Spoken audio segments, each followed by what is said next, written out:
all the way from Italy, our first semi-finalist featuring Luco and Danny Hulk. We have Napoli Esports. Next up, we have the English duo Ethan and Nick Sneb. They will be representing the green and black of Team Footwiz. And then this formidable pair, Dutchman and a Swede. We've got Levi and Olalito, representing Team Hullet, Ninjas in Pajamas. And our final semi-pairing of these two, who had the crown on their feet yesterday, world champion Umir and Anders of the German outfit, RB Leipzig. Well, 4 teams still fighting for glory here, a chance to write their names into the history books and lift this, the FIFA E World Cup trophy. No defending champions, we're gonna have a new name on that trophy come the end of the day. Well, welcome then to, I'm allowed to say it this time, Championship Sunday. I'm so excited to be here. We have had 3 incredible days of action so far. We have had it all. We've had defending champions being knocked out. We've had some massive upsets so far, but we are down to our final 4 club teams. Our duos are ready to go into battle. Well, let's welcome then everybody who's joining me today.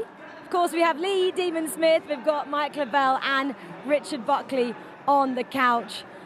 Guys, we've got 3 of these World Cups to come. We're nearly at the end of the first one, and I'm exhausted already. I'm not sure about you 3 on the couch here. Lee, it's been a wonderful 3 days already, and we're only on day 4, Championship Sunday. Yeah, and honestly, yesterday we had everything. We really did. We had insane penalty shootouts, last-minute goals, late drama. It had the lot. It was an absolute magnificent day. It's going to have to be a big one to top what we had yesterday in terms of drama, but honestly, we've got 4 teams. I think anyone could take it today. Yeah, exactly. Well, Napoli, guys, has still been undefeated in terms of conceding goals. That was yesterday, the knockouts, as of Team Hullet, Ninjas in Pajamas. Napoli, the young outfit. Rich, I'm going to come to you about those guys. The young team, 17 and 19-year-olds, have they got what it takes? Have they got the experience? Absolutely. I think experience plays a factor so much, and then the teamwork, the dedication, the motivation that they've put in this year. When we've spoken to the guys, the 1v1 season went out the window probably turn of the year. It's all been 2v2, it's all been Club World Cup. Well, let's quickly go on then to Footwiz, because there's been some big stories actually, haven't there, as well coming out of the Footwiz camp today. They had 30 goals they had to try and get in terms of penalty shootouts, the most we've ever seen, Mike. They had a pretty tough task yesterday, 2 extra times, 1 penalty shootout. Tell me about them. Are they ready for today? Have they regrouped after yesterday? If you're a fan of drama, then this is the game that you want to highlight. Anything that Footwiz has been a part of this far in the last few days, they don't win easily, do they? We've seen extra time, we've seen penalty kicks. That might have been the most stressful. It's the longest penalty kick dispute that we've ever seen. They had 4 opportunities to win it. They took them 5. They didn't convert any of the previous ones. So expect drama, expect sweat, expect reactions. I hope Denman has on the glasses, their coach. I don't think he wanted to be on camera in case they went down early, but they made it happen. I told him to watch his elbows today. It's exactly. all good. Yeah, Ethan had a little bit of a nose problem there. Quick word as well on Footwiz Marco. He said he's retiring after this. So there's a massive news from that camp. It would be, wouldn't it, all of you, a fairy tale ending for Footwiz, for him, if they could lift the trophy today. I'll quickly read this, Rich, so you can give me a thought. So Marco, they're announcing my retirement after an incredible journey over the last 7 years. It's finally time for me to move on and officially announce my retirement from professional FIFA. Thank you all for the support throughout these past years. I mean, I can remember him from my first tournament in Bucharest. He was so friendly, he always was welcoming, and he's been an absolute superstar in the world of professional esports, Rich. Great player. I would probably even say better man. Like, just the person that Marco is. You still owe me a drink, by the way, Marco. I'm not forgetting about this. Just because you're not playing anymore, don't forget about that. He's got to fly out to get you a drink somewhere. But just a great guy, and I would say a friend of mine as well. Just such a nice, warm person to be around. Always made people smile. Great teammate in the 2v2s when we've seen him. Made a round of 16 with Footwiz a few years ago, and one of the best players from that Oceania region we're ever going to see. I think we all have some lovely stories about FIFA's Marco, and maybe our three casters do as well. We've got Brandon Smith over there, Alex B and August Rosemeyer. Guys, stories about Marco, I'm sure the three of you have a couple up your sleeve. Absolutely. I mean, look, he's a player that was picked up by FIFAe, and FIFAe have been so involved, invested into the Oceania scene. Myself, Brandon, Aggie and Alex B will be guiding you through this first semi-final today. But just a quick word on Marco. He was in your era when you were making the E-World Cup as well, maybe one of your last E-World Cups, Aga. What a player, and unfortunately he'll be quite missed. Yeah, definitely. I remember meeting him from the first time in Bucharest as well, where he came over to me and we chatted a bit about FIFA and we practiced together, and he ended up later in that season going to the World Cup. So, I mean, a great guy, and I wish him all the best with his retirement, and yeah, welcome to the club. And what an opportunity this is as well for FIFAe to go and lift some silverware, especially when there's a few storylines there. Ethan lost in the grand final of the FIFAe Club World Cup back in FIFA 20. There's a chance to right a wrong there as well. Yeah, there definitely is. And for this duo of Nixneb and Ethan, we've all been saying that they've got close to this stage multiple times, but they just fall short at that final hurdle. It seems a little bit different this time round, though. They found themselves in the last 4 games 2-0 down. What have they done? They've come back every single time. Are they going to have to see that again at Napoli? Hopefully not. But you just get that little different vibe from FIFAe this tournament. And just a quick word on the other side of Napoli, a team that have no history in the Club World Cup. They were created, I'm pretty sure, this year. It's the first time they've entered this tournament. Aggie, what a surprise package they've been, and what an example this is to the FIFAe Club World Cup. Go and create a team, get some decent players behind you, and anything can happen. I think we got the best of the both worlds at this competition. Young and not experienced guys coming into this competition, just playing and without no fear, and yeah, really impressive. And I'm looking forward to see them today, because obviously we've seen them perform over the last 3 days, but now you're here, now it's getting closer to you, so I'm really curious to see how they will respond to Championship Sunday. Absolutely. Well, we're going to be taking you through that first semi-final. Not quite just yet, though. So for now, it's back over to Rachel and the guys to build up this first matchup. Yeah, thanks so much. Obviously, we've spoken quite a lot, haven't we, about this first one. Napoli taking on Team FIFAe. We do have another one, though, coming a little bit later on as well. Team Hullet, Ninjas in Pyjamas, taking on RB Leipzig. Anders said they are the favourites. Boys, do you still think they are? And I was going to say, do you think, Mike, Anders' FIFA 21 win streak of 5-3-5, do you think he's much more than that now that he's a semi-finalist? He's definitely confirmed, just qualifying for all these events, that he's the real deal. Because that was the question coming to the LAN environment. Could he do it on LAN versus just being online? He's answered that question. I don't think anyone has any doubt there. And anytime I hear him talk, he's the favorite. So I don't know. I think they're always the favorites. Is there anyone that they can go up against where he's not the favorite? Maybe not the favourite, but a team that can certainly beat them. It's Team Hullet Ninjas in Pyjamas. They've already lifted a trophy this year, something that Anders, even though how good he is, he's not been able to do in this global scene so far. He's got to get a chip under his belt, whether that's here, whether that's next week, whether that's the week after the E-World Cup. One of these 3 events, I would imagine Anders will be victorious on. Which one will? Big statement there, Lee. Yeah. Anders victorious in one of the 3 events. Wow. I would say, obviously we've heard it yesterday, and he talked about it, like how they came back. They were 3-1 down, they came back 3-3, and he knew in that moment, like, these guys are not experienced enough. I have this in the bag now. He's up against a very different team. You know, you can't rattle these guys. You know, Levy has been around for forever and a day. Obviously, Olilito, we know what he's all about. Absolutely magnificent players. So it's going to be a much different game. You're not going to be able to give it the loads to the crowd. They're not going to get flustered by that. So it's going to be a very different game. Also, they're probably one of the most defensive teams here, I would say, Team Hullet. Yeah, exactly. Right, well, we've mentioned it, haven't we? We started yesterday. 3 days ago with 24 teams. Now we're down to our final 4. Well, let's meet them all now. Napoli Esports, well, they finished top of their Group B before facing DC United in the round of 16. They beat the American side 2-0 on aggregate, setting up a quarter-final with Goliath Gaming. The Italians are still yet to concede in the knockouts. FIFAe came 3rd in Group A before winning a tense penalty shootout against Ajax Esports. 30 shots, the final number. They then overturned a first leg deficit against Atlanto Wave to reach those all-important semis. A Swede and a Dane, Team Hullet Ninjas in Pyjamas, finished runners-up in Group B. And followed up that with a knockout against Apogee, the Polish outfit, and the Dux America team, who were oh so close to a comeback. Well then, the fans' favourite RB Leipzig were dominant in the groups, being table toppers. They then went on to beat the boys who brought the drama, Hollywood, 1-0 in the round of 16, before a dramatic comeback against Bromby, which secured the last semi-final place. Yes, well, we just spoke about their route to get here to the semi-finals. Napoli Esports take on Team FUTWIZ, and Team Hullet, Ninjas in Pyjamas, take on everybody's favourite here in Saudi, RB Leipzig Gaming. I say that because the fans were going wild at Anders. That was a shout here in the arena. We love to see it. These two got in there as well. They were cheering, shouting. It was wild in this arena. Expect the same today. Well, let's go and meet our semi-finalists right now then. Spencer is with them.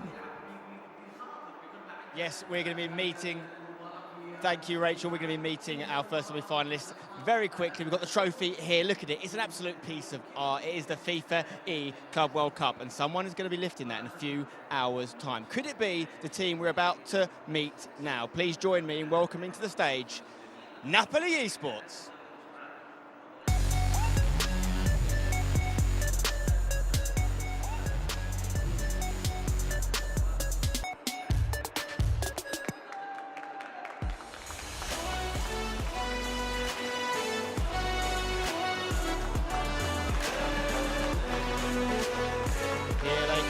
The two players and their coach, of course, from Napoli, Luco and Danny Holt, have done so well to get here. No goals conceded in the knockout round. And the lowest ranked team left in the competition, ranked 73rd in the world. Welcome, gentlemen. Of course, for them to progress, they're going to have to win this semi-final. They need an opposition. So please join me in welcoming the team that they're going to be taking on in this epic semi-final. It is Team FUTWIZ Europe.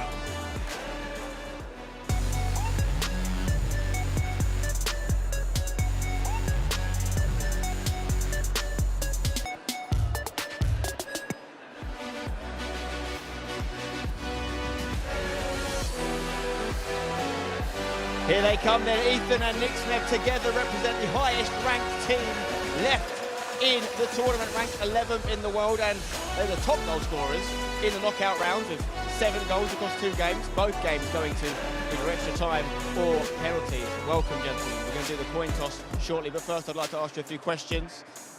Luco, Napoli, you guys are ranked 73rd in the world going into this. That means you're the lowest ranked team left in it. Does that make you the underdogs going into this game?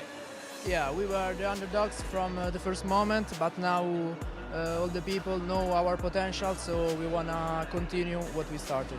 Are you changing anything in terms of your approach to take on FUTWIZ Europe? Have you done any homework on their play style?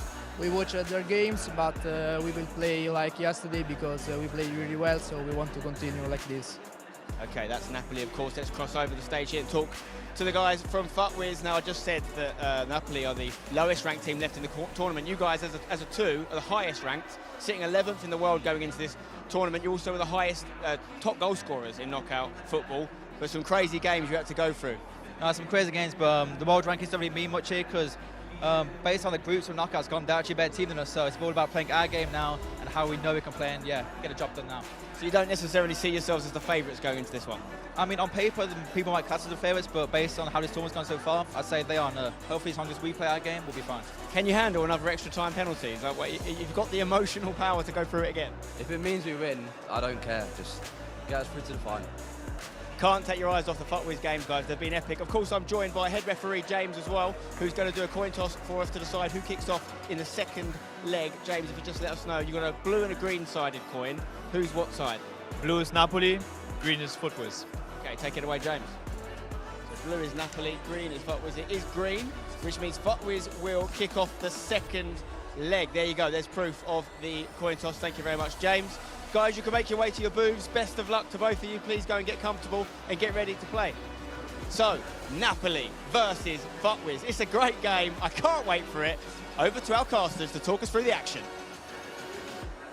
Thank you very much, Spencer, and it's one of them, isn't it? How much do you look into those interviews there? I mean, FUTWIZ haven't had a perfect run in this tournament, Alex, have they? They've gone, look, we'll take penalties, we'll take extra time, we'll be 2 goals down with 20 minutes left to play and still come out on top. They have played proper tournament football throughout, haven't they? They have indeed, and I actually quite like that from Ethan there, because yes, you know, most people would say FIFAe are probably the favourites for this game, but Luco and Danny, we know that they're young. They've not been to this sort of position before in this tournament in the past for them. So just to say, you know what, based off how they've played in the group stage and the knockouts, maybe they're the favourites, just to try and make them uneasy a little bit. And on the other side, Aga, this Napoli team that's just got this togetherness.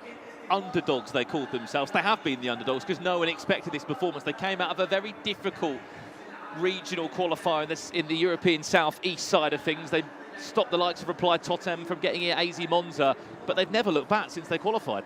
No, it's been really remarkable how they've been progressing throughout this competition, and now they're here. It's about 2 best of 2s, and they could end up with the trophy. So obviously it's not going to be easy against FIFAe, but I'm very excited to see them play here. And what changes on a championship Sunday, Aga? You've been there times before. How does it feel? How does it feel mentally going into it? Do you treat it like any other day, or is it just hard not to? To be honest, I always felt more confident going into the championship Sunday because you knew that you worked your way to actually get there, while the nerves were more sitting on your clothes when you were playing the group stage, but also the knockout stage to actually get here. So they know they're capable of getting far in the competition, and they know they have the skills now to win it. So I would say, obviously, you still have the positive nerves, but you have a lot of confidence because, you're here. Yeah, and also with FIFAe, we have mentioned it multiple times, they've just had that element where they've gone down and behind. I think it's different against Napoli, though. The way that Napoli have been playing throughout this tournament, if they give them a 2-goal lead, like FIFAe have been doing time and time again, I think it's going to be a different story. So for FIFAe, they have to make sure they start strong and start on that front foot. One word that comes into mind when we speak about Napoli, it's an Italian side. They're organised, aren't they? Organised all over the park, so in sync. They're happy to go into a 5-back. They're happy to make it difficult for you. And that's why it's going to be so key in this game that FIFAe start well. As cliche as that is, FIFAe need to score first in this game.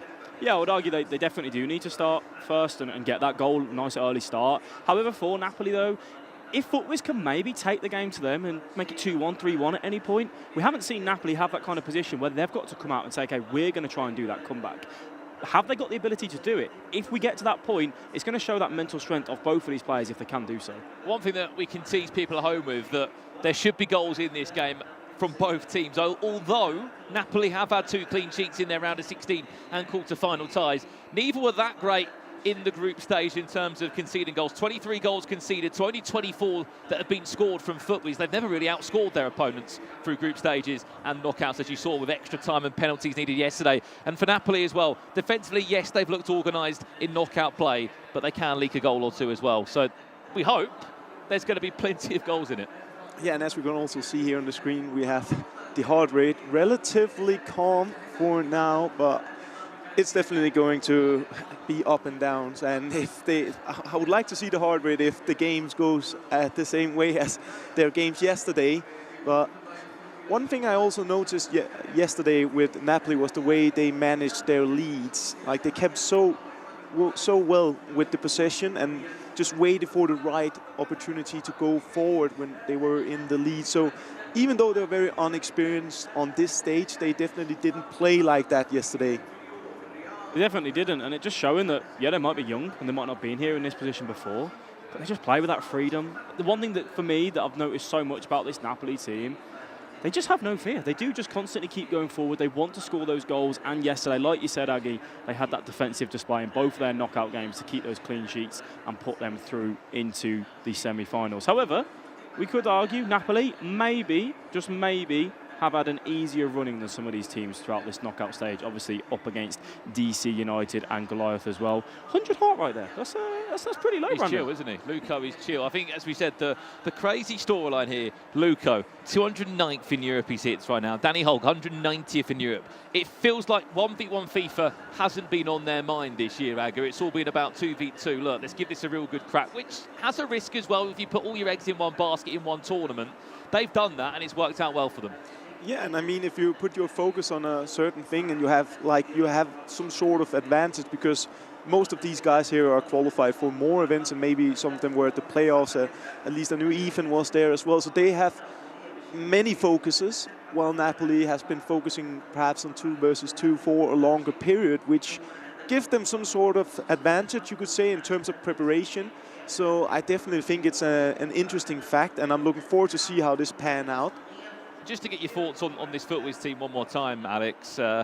Ethan, we know, what a season he's had. 14th in Europe he sits. He won a European qualifier on this year. But credit to FUTWIZ, Nick Sneb, a player that came through their academy roster back in 2020, then got his call-up in 2021. He is still so young, but he's such a special player on the sticks, isn't he? And we see those moments of flariness that he brings in the final third. Yeah, and I got to experience that firsthand when Nick Sneb joined my pro clubs team many, many years ago. And you could just see the talent that he had on the ball. He wanted to get that ball, he wanted to drive, get into the box, show the skill moves that he's capable of delivering. And obviously, with Ethan alongside him, it is just a perfect duo.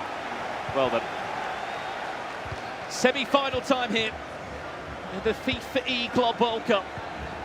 Winner of this game will double the cash they've already earned, $150,000, and an outing in this year's grand final in Riyadh, Saudi Arabia. 24 teams qualified through many months of online qualification, and only 4 remain. Is it going to be a first start? I'll say early start. First shot from Napoli, 4 minutes in. Is that a warning shot of what we're going to expect from this team? That was a bigger chance than they might thought. I think he was clear there with R9. Maybe perhaps a missed timing there. Could have been green. What do you think about that one, Alex? For me, it looked like maybe actually should have been a goal. I mean, it should have the step overs from R9 to drive into the box and just have that confidence to take it on that right foot. Yeah, we always look at it and we say in those sort of areas, have you got the ability to look for the green time finish just to ensure that you're getting the right amount of power, accuracy on that shot as well. There's only one thing to say, maybe just a little bit too much power, which also, it's your first chance of the game. I don't think Napoli were expecting to have such a good chance like that so early. Yeah, it looks like there's a technical pause in our semi-final here, 4 minutes in. We'll try and give you the lowdown of what is happening on the stage as soon as we can. We will say as well though, Brandon, it shows Napoli, I mentioned how they're fearless. Just come straight out and say, yeah, we're just going to work that chance. We're not going to try and ease into the game too much, pass it around, have a bit of time on the ball and grow with confidence. They're just straight out. It's an absolute dream story, isn't it, for these two, regardless of what happens in this game, as we keep on saying again and again and again, for Luco and Danny Holt, their biggest prize pot before this tournament, Aga, was online cups. $100 here, €200 there. They've already bagged $75,000 in their first offline LAN event. Like, you just don't see that these days, do you? It's very, very significant, and I mean, it just goes to show again that if you have the talent, if you put in the work, you can end up being here, you can end up being rewarded in that way. And I'm sure that they're also here to try to grab something more, but regardless of what happens for them, I'm pretty sure they'll say this tournament has been a huge success for them, and it's kind of a breakthrough as well globally for them. Next year they will be known as a superior team. Yourself, obviously, you've been in FIFA esports so long, former world champion as well. As FIFA esports has been growing and the prize pool has been going up and up and up, we're here in Saudi Arabia with the biggest prize pool that we've had so far. Does that play an impact for the players where, you know, maybe a few years ago they were used to, okay, this game might be worth $40,000, now $75,000. Does that play on your mind as a player, knowing, you know what, this is a lot more prize pool? Yeah, I think definitely for them. It's obviously hard to say because back then when I was at the competitions, it was a lot of money as well for us, but now we've seen the rise of it, and maybe the players are more used to it now because the scene has grown, obviously. So it's definitely plays a part, I'll say. But at the end of the day, what they're really looking for is the trophy, even though I wouldn't mind getting those 300K as well. Yeah, for sure. And also, we talk about it, this is their jobs. They're here practicing day in and day out to make it to these events for that. It is also life-changing sort of money, isn't it? Yeah, definitely. And you can also see, like, one of the things that I really like about Napoli and what I've noticed about some of the teams, the way they're just gathering together before a match, just making a team shout and just looking each other in the eyes and prepare and making sure everyone is ready. That's one of the most beautiful things about playing 2 versus 2, that it's more than just the 2 players, it's also the coach, it's also the analyst. Like, there's so many positive and nice aspects to this. Just wanted to add on to that as well. That coach in the middle, what a man he's been in this tournament. He has been in between the seats. He's been living every moment with these 2 players throughout this journey. There's a couple of highlights that we have just been talking about with this Napoli esports team. This was the start we saw before we had the small technical pause here. Game kicks off. There's a pause already cued by FUTWIZ where we can clearly see there's been sort of technical issue. But to go at your opponent this early onto the game, have no care about it, to go and score straight away. We said how important it would be for FUTWIZ to start early. It was nearly Napoli esports did. Couple of step overs, exited well. R9 just over that right top corner. Yeah, huge chance, as we said. And from that as well, Aggie, the players have been coming out knowing that this is a semi-final. They've had all that time to prepare for it. What sort of advice would you be giving right now? What would be going through your mind when you know you've got this little bit of time to have a bit more of a think about the game up ahead? I think it's all about staying in your own bubble and being in your zone. Obviously, when it's 2 versus 2, you got to be aligned together with your teammate. But you need to remind yourself that you need to tell yourself, I am the best. We are the best. We're here. We're gonna win it now. And I think that's it's a feeling that's hard to describe, but it's a feeling you get when you're coming into a championship Sunday or championship Saturday. It's just something you feel in your body where you feel like you can overcome everything, right? And if you have that feeling, things are looking bright for you. Well, it sounds as if there's a console issue at the moment, is what we're hearing from down on the ground. While we're waiting for that to be sorted, we're going to pass it back over to Rachel and the guys in the studio for a bit more pre-match talk. We'll just give you a bit of a breather, boys, because yes, we are hearing there's a bit of a console issue there. So, you know, we didn't have that much time, did we, to discuss our thoughts ahead of this first semi-final. So we're lucky, actually, there is an issue because we get time to discuss it with you three right now. Okay, so we don't know how long we've got, so I'll come back down, Rich. Let's just start again. Obviously, we're talking a bit about Napoli and their youth there. And I actually said, obviously, we're talking about age here, 17 and a 19-year-old. We always talk about Anders as this young wonder kid. 17, I think that's younger than Anders, right? Both very young. Age is important up to a point where skill overlaps. Like Emre Yilmaz is like arguably the best player in the world, and he's young. This is simple though. The reason that we talk about Anders and this wonder kid is because he was amazing at 13 years old. Yeah, he's winning at 14 years Denmark old. at 12, he just wasn't able to go to some of these big events. So it's not as if because he's a teenager. No, it's because we saw him early on, and a lot of people didn't even start playing FIFA yet at that point, yet alone being ready to win a championship. I think you could ask any competitor, if you date back a few years, you would have said that he was the best player in the world then. He just couldn't compete. He was dominating everyone online. Yeah, I think for Napoli, for both sides actually, a week ago, say you're in a semi-final, you got to play FUTWIZ or you've got to play Napoli to get to a final. Both teams shake the hand. I think both sides see this as a very winnable game, and you'd be very disappointed not to make a final, given who you're playing. You're not playing a Hullet, you're not playing a Fnatic, you're not playing an RB Leipzig. Like, it's a very winnable game on the surface. We never want to say easier side of the draw, but it looks that way, doesn't it, Lee? Yeah, for me, I just worry that maybe FUTWIZ used all their luck yesterday. They had obviously the luck of the penalty draw. I mean, as Ethan said in the interview, it was like we had 5 times we could have won that. We thought absolutely certain we'd give it away. Wasn't the case. Got away with it. Then the next game, last-minute goal. Ball given away, last-minute goal, straight up the other end, 119th minute. And I talked to them this morning, they were like, yeah, maybe we did, but, you know, now we're coming into this one. Yes, we're in the semi-final, but we've kind of got nothing else to lose now. It's like they feel it's there to be won. I was going to say, they definitely want to be winners. They're not looking at just settling for a semi-final spot, Mike, are they? Absolutely not. And often when you have those margins of winning the penalty kicks, getting a bounce back, getting something that's favorable, you're winning in extra time, you start saying to yourself, I think this is our tournament. I've been in those positions where if things are going my way, I start having a little bit of an added belief. But this is much more important for FUTWIZ to win this game than it is Napoli, because they've already been there this season. EA Sports Cup, semi-final, losing on penalties. You say that, but what if Napoli never gets a chance to come back into this position? They but are still so easily young. the story. No. We That's hope not they how will. FIFA works. That's not how it works. But, Mike, we were saying yesterday, this is FUTWIZ time. They are playing the best FIFA they have done. And if they don't now... There's an English bias coming in over here. I'm surrounded on the couch. There's an English bias. I'm going to take over this. FUTWIZ... Rachel, take a back seat. Throughout the last 3 days, FUTWIZ haven't played at their peak yet. No. In this tournament. when's it going to happen? Is it going to happen? If it's well, going to happen right now. that's what Lee was saying. Has luck been on their side more than actually their skill? Well, it's getting... Go on. Sorry, Napoli topped their group, obviously. They came through. I think Aggie actually was going to be commentating this game. He's the only one that had Napoli down to win the group, and obviously he's tipped them. He's obviously seen something throughout that he feels they come from the Italian region. It's a very hard region to qualify from, so they're definitely coming to this one as I would say favourites. I think Napoli favourites. Oh, we've gone the other way over here now, guys. I think it's Footwear's game to lose. I think just off the experience that they've had before, Ethan's made it to a final before. They've lost in a semi-final this year. I think they've lost. I might be incorrect. They've lost either one or two-legged matches the entire year.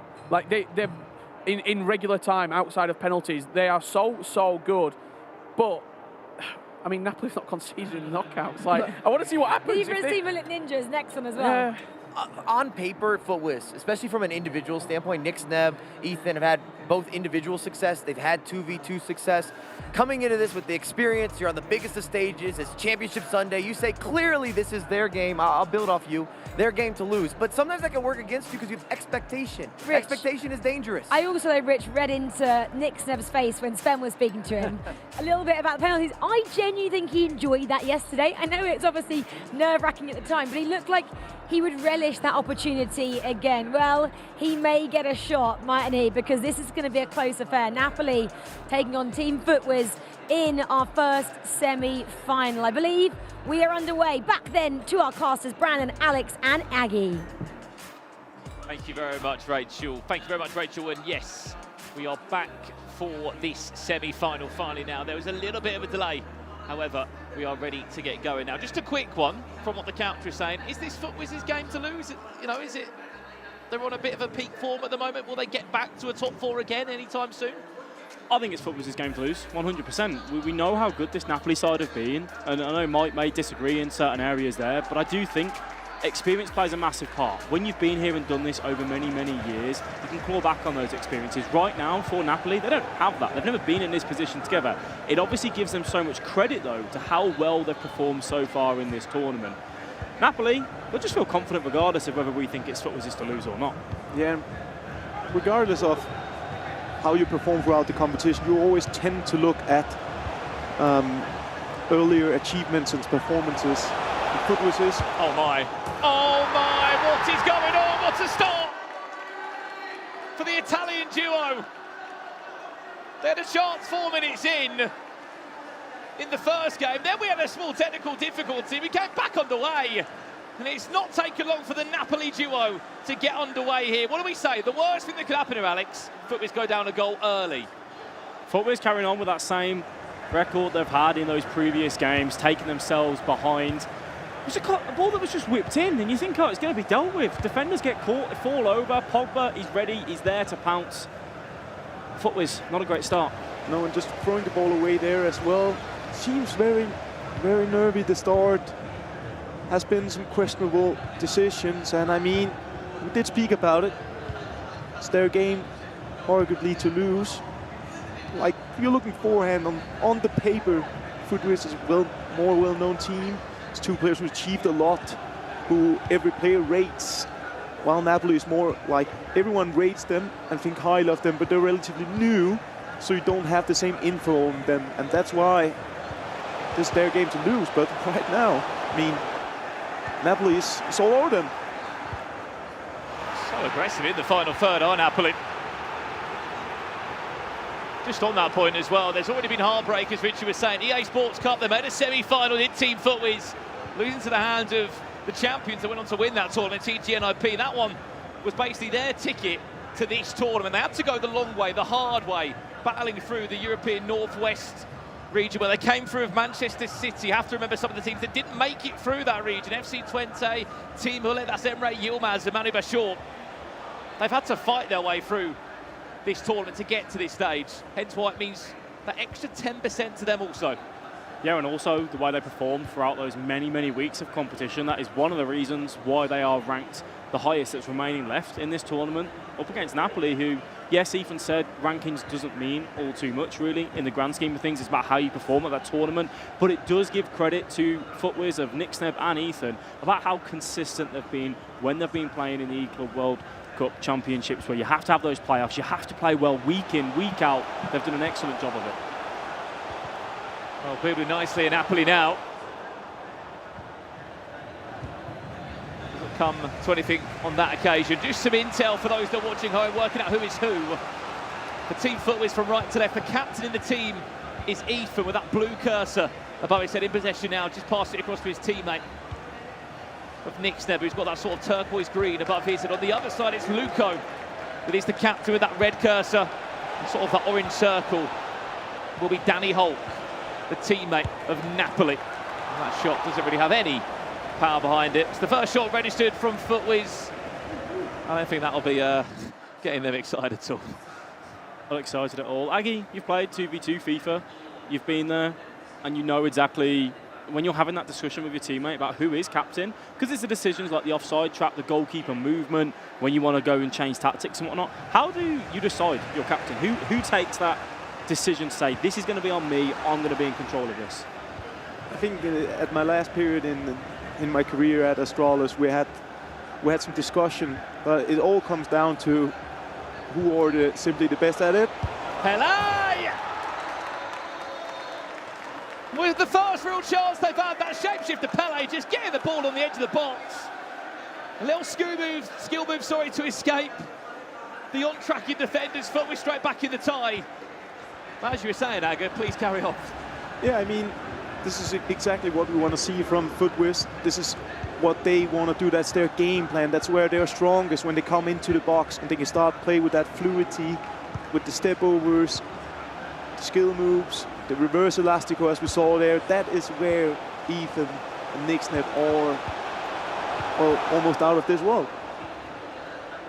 Just to get your thoughts on this, Alex, there's a draft process in play here at the Club World Cup. For those that haven't been following this tournament, maybe just tuning in for Championship Sunday, in each of the groups, Group A, B and C, remember there were 6 teams in each group, there was a drafting process that went on. You are allowed to choose any 3 players in the game. Expect that to be the likes of Pullet, R9, Mbappe, or maybe Pele over R9. And then there was 8 players that you were allowed to draft in your group that only you could use in the group. Hence why you are seeing such an array in these Ultimate teams. Yeah, it all comes down to personal preference for those 3 players. As you mentioned, so many teams have gone for the similar sort of players. I think every team has picked Mbappe, of course.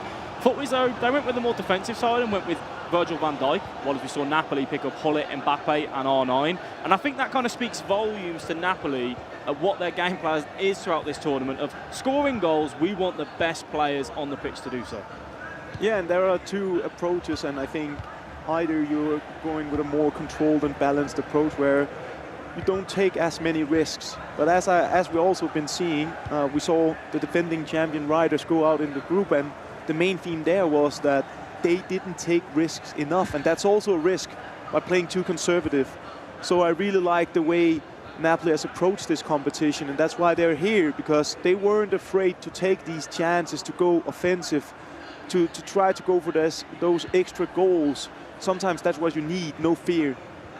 One thing that you can see on the play style there is possession does change hands. We'll speak more about it after this attack comes in from FIFAe now. Usman Dembele up against Wilfried Zaha, takes into half-time. One thing that's really impressive about this Napoli side is the maturity on the pitch at times. They're happy to go frantic going forward. And you just saw about 10 in-game minutes there, Alex. Just happy to keep the ball, get back on the ball, move it from side to side along the back. Yeah, and actually, it shows their game management. They knew they were coming up to the end of that half-time. Napoli are playing that 5 at the back system, where the left wing-back and right wing-back push so high up the pitch, while as FIFAe, they're playing that 4-4-2. Napoli made the change there. They're using the attacking fullbacks as the option on the D-pad. They just turned that off and said, let's get our fullbacks back into our own half and basically play that back 5 so we can just essentially see it out to half-time. They didn't take any risk. If they could have got an attack in there, brilliant. They obviously would have been very grateful for that. But I think we spoke about the age and the first time being here. That shows their maturity to say, let's get these wing-backs back and let's make sure we don't concede on the stroke of half-time. Definitely, and it showed that you aren't afraid, you aren't too nervous, you aren't star-struck about being here. You know that you have something to say, you know you have a part to play in this competition. And I really like that, because it's like being super aware of all the tools you have and being able to actually perform them during the match can be hard if you're nervous. So in that way, again, very, very impressive from Napoli. There's one player on the pitch that FIFAe somehow got through the drafting process, and that's Ronaldinho, Team of the Year. I'm surprised he wasn't picked by any other team in that Group A, but they got him. I'm predicting that was from probably the rankings of the seedings. They got quite an early pick in the draft. He was the first player on their 8 draft sheet that they were allowed to choose in that Group A, and you can see, and you will see, what a big part of their success he's been. Yeah, and that's Nick Sneb's doing, 100%. It's one of his favourite players to use, as we see him on the ball now, looking to drive in towards the box. As expected, skill moves coming out from Ronaldinho, not getting them too far. Wins it back nicely. Great press there from Team FIFAe. Remember, this is only leg 1 of 2 here. In knockout play, every game decided over 2 legs. Traditional FIFA esports format. FIFAe's building. Can they find that killer pass in between the 2 lines of the midfield and defence as Pele and Mbappe just move from side to side? Someone who was allowed to be chosen by any player was Klosterman. He was in the open pool of players. And how good has he been throughout those quarterfinals we saw yesterday? Can play as a fullback, can play along the centre line, and he's just been reliable, is the word I'd use. So versatile. One of the great things about him as well is that, like you saw, Team FIFAe use him in that way. You can drive, you can get territory on that pitch by pushing him forward, taking on those opposing fullbacks. A brilliant item which we've seen FIFAe use to the full strength. And it's also different in a way. You've got a left back and a right back there that are a little bit taller than maybe your traditional fullbacks that we've seen over many years of FIFA, allowing them to compete in the air, try and avoid those crosses where they can. Ronaldinho finds Mbappe, looking to build up again at FIFAe. He's just turned up the pace on the attack, but it's what they've been all about. This Napoli esports team, yes, their clean sheet record in the knockout stages might have run out, but regardless of it, they've only conceded 1 goal across 5 individual legs of FIFA. Chance to break away now. Mbappe's got the legs on 2 or 3 defenders there. He's got a big job done. Bit of goalkeeper move, but just teases Mbappe away from maybe going for the first initial direct cross. Just feel a slight change here, can't you, in the way that this game is going. FIFAe's had a lot of possession in the last 20 minutes or so. Klosterman, Bruno Fernandes, who was clutched yesterday in the penalty shot. There's the step overs. It was a Trivela, but it was Frankie de Jong with a finish. There was a big chance, maybe with a ball roll there, just to get into the right angle, but just go for it, Trivela. But they're knocking on the door now, FIFAe, and they definitely seem to have found their shape. While Napoli is a bit on the back foot right now, just defending a lot, which they've been so good at. But over 2 legs, you also gotta ask some more questions. They have to follow up on that wonderful start. Napoli, R9, it's a lovely touchdown there, but Virgil van Dijk proving his worth as one of those 3 main picks in this team. Right place, right time. That could have been very dangerous, Alex. Could have indeed, and we're seeing this a lot from a lot of teams in this tournament, where they're going for these crosses to just get them in between the full-back and centre-back. You go for that normal cross, sometimes it just gets over the opposing defender, and you have a little bit of time to bring that down, try and take that man on. Unfortunately, therefore, R9, Van Dijk just recovering in time, and that's one of the reasons why FIFAe have him in the team. And Bello, good feet from Nick Sneb. Nick Sneb with Pele, ball roll, composed as you like. A lovely bit of build-up play, but just to have the wherewithal to take the extra touch, the ball roll, and to slot it into the back of the net. FIFAe have turned the game on their heads. They lead 2-1. Ice in the veins from Nick Sneb there, getting in one-on-one. In that time, you have a second or 2 to think about what you want to do. You're trying to keep an eye on the goalkeeper, that goalkeeper movement coming through as well from Napoli. And you really have to make sure you pick your moment. The defenders are going to end up catching up to you if you dawdle too long. The low driven, though, just going the opposite way of the goalkeeper. Nick Sneb, calm as he likes. Yeah, I really like that goal, especially the build-up there. Timing is on point, and that's what you need. You need to be in sync when you're playing 2v2 at the highest level. And these 2 gents here are definitely in sync right now. I really like that goal, and I think for them now, it's an unusual position. So it's got to be interesting to see. Actually, for both teams, it's quite unusual because Napoli's been in the lead for the majority of times in this competition. But FIFAe, let's see how they respond. sure as well when we take a look at that highlight, that was all about Pele, but that hold-up play, drawing in that centre-back and just waiting for that ongoing run. Works. Just like off the training ground. Yeah, you just saw Nick Sneb's heart rate there. I'm sure my heart rate would have been a little bit higher, scoring that goal in a match-up worth so much. $150,000 on the line with a win here and a grand final spot in this year's E-Club World Cup. Please keep in mind there is still a second leg to be played. This is only the first leg. Aggregate scoreline, of course, coming into play. Footwiz looking to build on that lead. Ronaldinho won't want to see that one again. Footwiz have been excellent in not allowing Napoli to use this 5 at the back to its full strength. When you're running that 5 at the back and your wing backs start to push up the pitch, you want to be able to use them in such that high area. Right now, Footwiz are pressing so effectively high, they're making it very difficult for them to play in between the lines like we see here. Cheeky chip finds it down. There's no step overs, trademark from R9 again. It's another big tackle at the back from Footwiz. An area where they haven't been great in this E-Club World Cup, conceded 23 goals throughout this whole tournament. Don't really keep clean sheets, but there was a big moment in this game, or two you could argue, Alex. One from Virgil van Dijk and another one you just saw there. Nick Sneb, we spoke about how good he is in the attack. They're showing at the other end he can defend to a great level as well. That switch into the defender, just to be calm in the step and trust that you know where the ball is going to go, be strong in that tackle and look to see this game out. Taking a leaf out of Napoli's book here, really, isn't it? Just game management coming into play. Virgil van Dijk happy to switch that one over to Ronaldinho. Added time now, 1 minute last attack. They've worked this one well, Footwiz. They score one more. They're laughing in the break. Pogba, oh, he turned the wrong way. Great pocket of space, and Ethan knows that he can see on his face. What an opportunity that was, Aga. There was a great opportunity there. Just, I think, didn't realize he would be alone there with Pogba, but yeah, he knew it. But regardless of that, I think they'll be very satisfied, especially with the second half. Started out a bit slowly, just managed to come back into the match here, and they are dominating right now, been defending superior as well. Everything is going great for Footwiz. And one thing that Napoli haven't been used to, Alex, is the team literally taking the game to them and scoring goals and making them uncomfortable in that back five. It forces a change, doesn't it? It does, and it's something we spoke about in the pre-match build-up, saying how they've had it relatively comfortable throughout the whole of this tournament, where they've been the team on that front foot. This now is going to show what are Luco and Danny made of. Have they got that ability to dig deep, find something else in their locker and try and test this Footwiz defence? It's a different matchup. It's a 5 at the back versus a 4 at the back, and Footwiz right now are just making it look like it's easy. And is there a word when we were speaking about this before, Aga, that the different bracket runs they've had? Footwiz against Ajax, went to penalties, 3-3. Atlantide Wave came back, won that game. On the other side, don't be wrong, two fantastic teams in their own right, DC9 and Goliath Gaming. Is there a debate there of who maybe had a bit more of a difficult bracket run?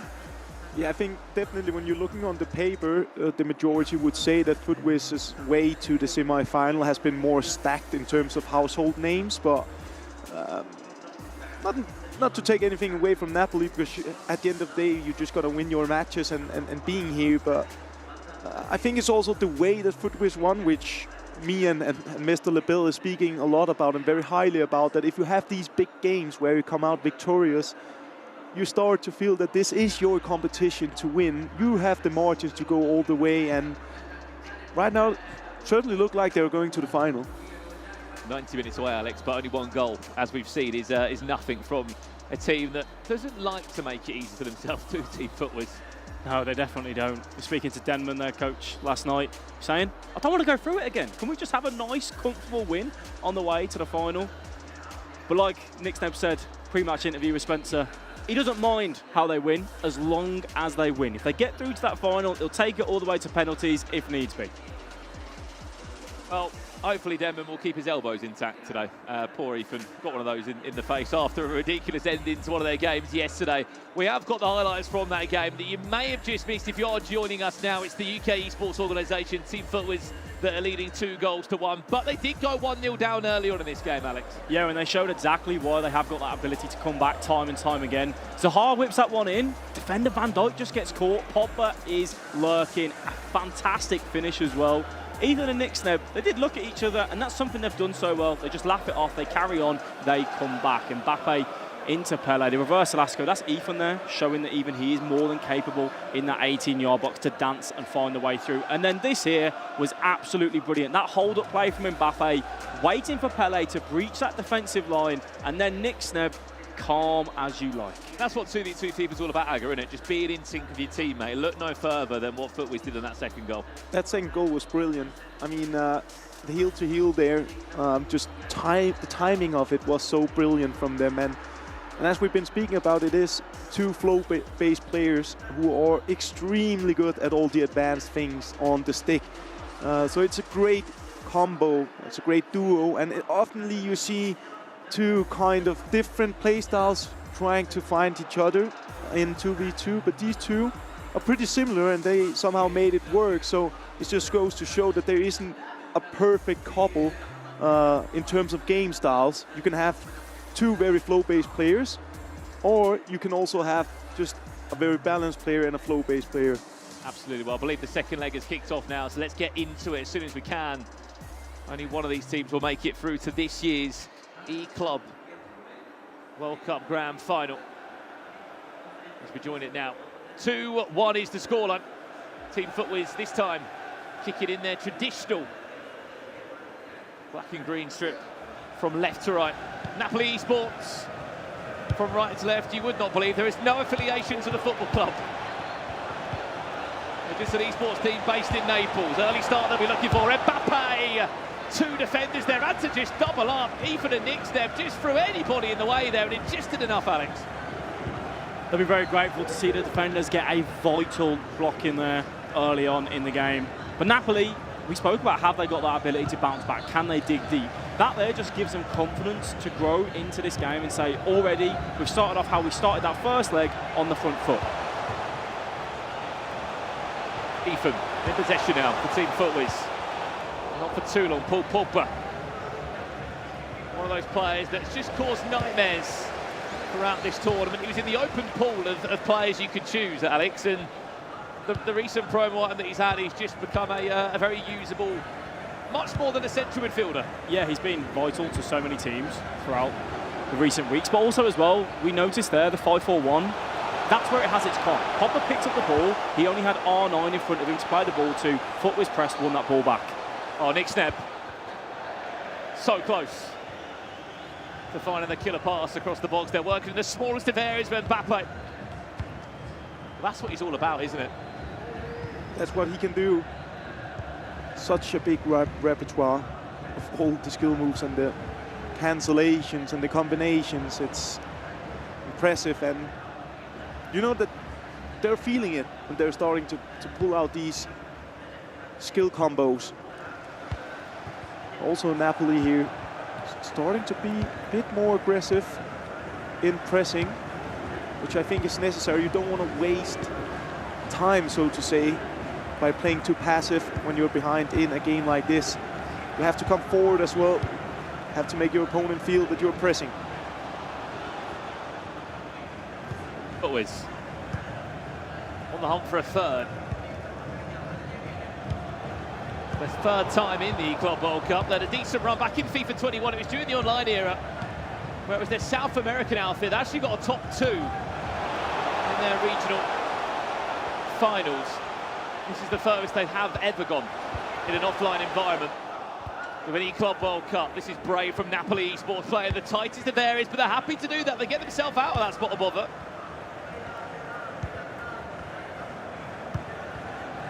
You definitely see one of the strategies Footwiz have. They're just playing wide, trying to bait Napoli to leave the central area, just to time the play into the box, finding the likes of Mbappe or Pele or Ronaldinho. Just the home, keep an eye on the constant player switching between Team Footwiz there. The way they're doing such a good job of closing down all the angles, making it hard for Napoli. It's a running race now. Usman Dembele, has he got the legs? Over Capdevila, who's come all the way over from left back to try and stop this attack. Does force Footwiz to go back to Camavinga, punched into the feet of Pele. This is Nick Sneb now. What have you got in your locker? De Jong, back inside to Pele again. Wilfried Zaha timed that tackle to perfection. Brilliant defending there from Napoli. It looked like De Jong was going to go down to the bottom of the screen. Instead, goes for that reverse pass back into the 18-yard box. Napoli equal to it, though. Saw it coming. FIFAe's looking to drive those passes and be really direct into the area. Napoli's turn to make something happen. Zidane pushed out to this left-hand side. Socrates and him will interchange the two icons. This is nice in such a tight area. There's Pogba! A lovely little shimmy away. Did time it green, but just not to be. Not to be, but you have to give credit to FIFAe's there. Oh no. Terrible mistake. Well recovered by Ethan of Ruben Diaz. They got away with that one. Ruben Diaz did just about enough to stand up to Pogba and to be there, to try and make it difficult for him to get an easy shot on goal. I think it went through the legs, hit the woodwork. Napoli showing that they're slowly starting to create some more chances. What a chance that was from Paul Pogba. This game's starting to come to life now as time is ticking away from Napoli. Pogba again seems to be the danger man. Little ball roll scoop turn, whips it deep into Mbappe. Can't quite beat Ousmane Dembele, and it went back to the goalkeeper in the end. We mentioned earlier on about how at fullback we're seeing Klosterman and Camavinga in this 4-4-2, and it can be so good when you come up against those crosses. Camavinga showing his worth there, a little bit taller than maybe some of the fullbacks we've seen over previous years. You can see why that selection is coming through. Yeah, very, very vital last second save there from Camavinga, and we've seen it a few times here in the first half that FIFAe was just in the last second saves the day. They have to start finding those opportunities again, offensive-wise.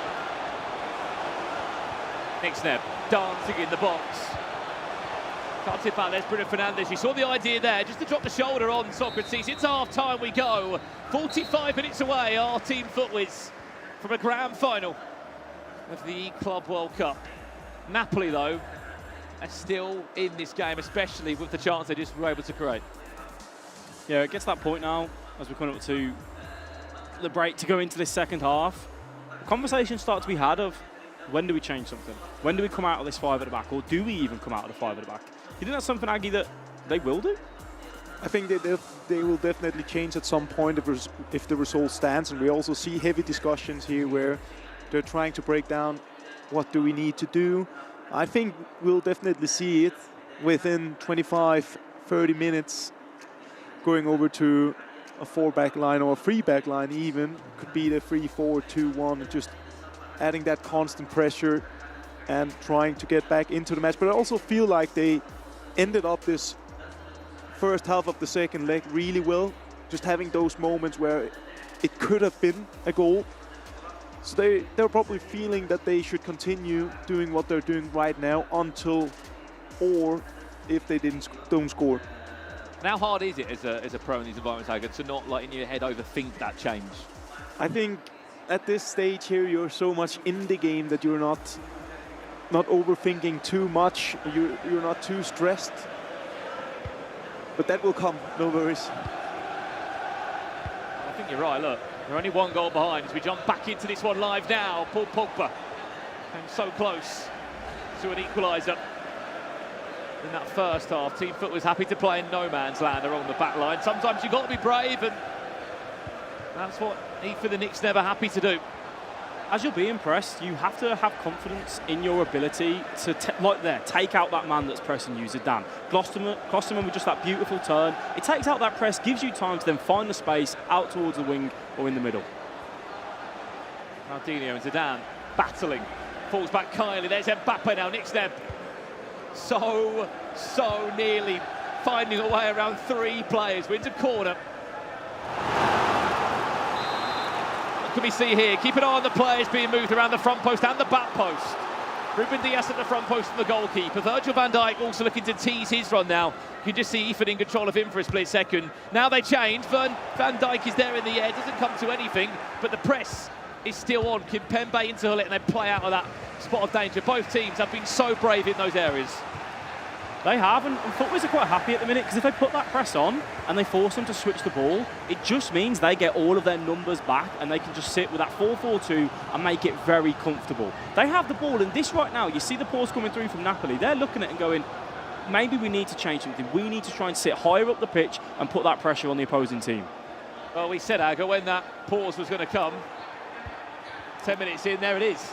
Yeah, and it came earlier than expected, but they also know that they have to change something up because they haven't really done too much here in the second half, but maybe this situation could be. Up to Villa. Oh no, what a save! It was nearly a complete stitch-up from Virgil van Dijk. He had no idea what he was doing. He put the ball back across. He put on a plate to R9. Yeah, and I think Napoli is starting to realize where they are creating their chances. It is on the flanks, making those early crosses. Just sometimes the ball just falls down to you. You'll get a bit of that luck trying to look for it again here. Got back. Building into this now in Napoli, under 30 minutes away to keep their tournament status alive. Zidane on the finesse. And it's another incredible save from Team Fulham's goalkeeper. Pressure came on there because Napoli had already switched up their formation and went into a fullback. We saw Capdevere flying forward. Also, R9 just having a little bit more room around him with players to kind of play off. And when you lay it into those strikers and then go back, that's where you can see those centre mids in the 4-3-2-1 have the ability to look for that long-range finesse. We see time and time again why Van der Sar is picked by pretty much every single team throughout these tournaments. 6'7", he just reaches into that top corner so well. Yeah, and they're looking for the fortune right now, Napoli, just trying everything, trying different angles. We just saw the finesse, as you guys said, and they tried the early crosses, and they're creating the chances now. So maybe it's a small dilemma for them now to go into the pause and thinking like, we're creating the chances now, so do we actually need to change something? But I think as the clock is ticking, they might change regardless now, or they will give it maximum 10-15 minutes until changing. Ethan's heart rate has gone up by another 25 since the start of this game. They still look so calm. So many moments yesterday where I think you look across any other team, they'll be going mental, they'll be going crazy when they've just won a penalty shootout. It's like they've been through so much already, them two players, at such young age of heartbreak. Ethan came second in this tournament, lost in a penalty shootout back in FIFA 20. They've experienced the lows of competitive FIFA. They could be experiencing the highest of highs today. Another save from Van der Sar. That's 3 of them now in the last 10 minutes. Corner to come in again. Let's jump back to the action. What are we going to see now from Napoli? Hullit's there towards the front post. There's the flick on. It's another good save. Is there any way to stop Hullit?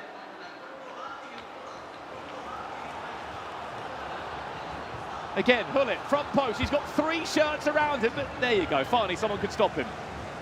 Chance to break. Long ball forwards. There's a running race available now. Pele, has he got the legs on 2 or 3 defenders? This is Nixnev now. Show us something magic in the final third. Does well to just take a little bit of time out of the game. Maybe got a bit too confident. There's Wilfried Zaha. That was to pick up possession. And Napoli Sports come back down the other end now. Time ticking away. Pogba. Socrates, Hullit. Where's that shot? Where's that killer pass going to come from? Keep an eye on R9.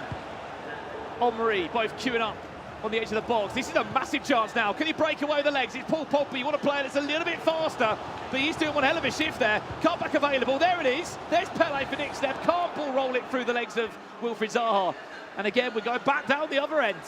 A fantastic step there from Danny for Napoli to just be aggressive and say, you are not getting past us, and we are going to have our chance to come forward and go again. 20 minutes remaining. Napoli knocking on that door. Keep an eye on those crosses.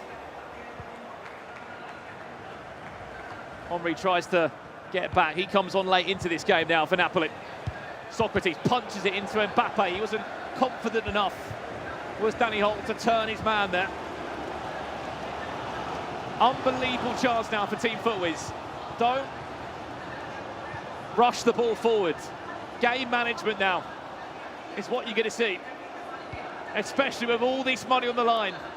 Grand final spot awaits, where they will be taking on Team Hullit or RB Leipzig, I should say, in the grand final here at the E-Club World Cup. If they could hold on 10 more minutes. Maldini with a massive win, so high up the pitch finds Pogba now. Is there a cross in the box? Cut back, Socrates. Big save, and it goes out in the end for a goal kick. Unfortunate for Napoli, but fantastic news if you're a FUTWIZ fan. FUTWIZ switching over to that flat 5-4-1 now, just saying, let's put our numbers back. We've seen the 4-4-2 work a treat to get them into that lead. Now for Ethan and Nixneb, it's about how can we lock this defence down, limit the opponent to next to no chances.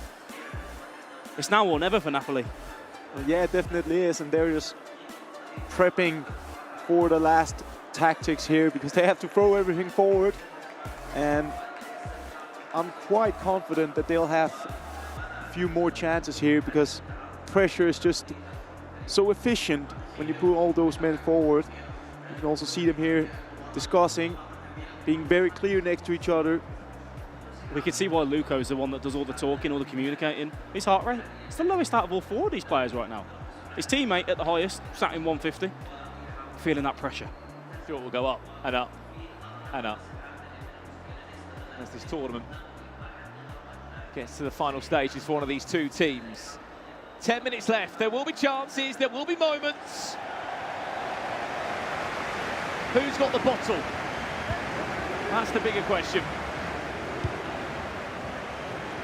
Team FUTWIZ 9 minutes away from a grand final, but they're going to have to defend this constant wave of Italian pressure from Napoli. Watch the crosses as more players just bundle him forward. It's a heavy touch, it's a horrible touch. Mbappe, well defended there by Martinez. Right place, right time, and a chance to break away. Big win from Kimpembe. Napoli come again on the hunt. There's Mbappe, and there's the equaliser.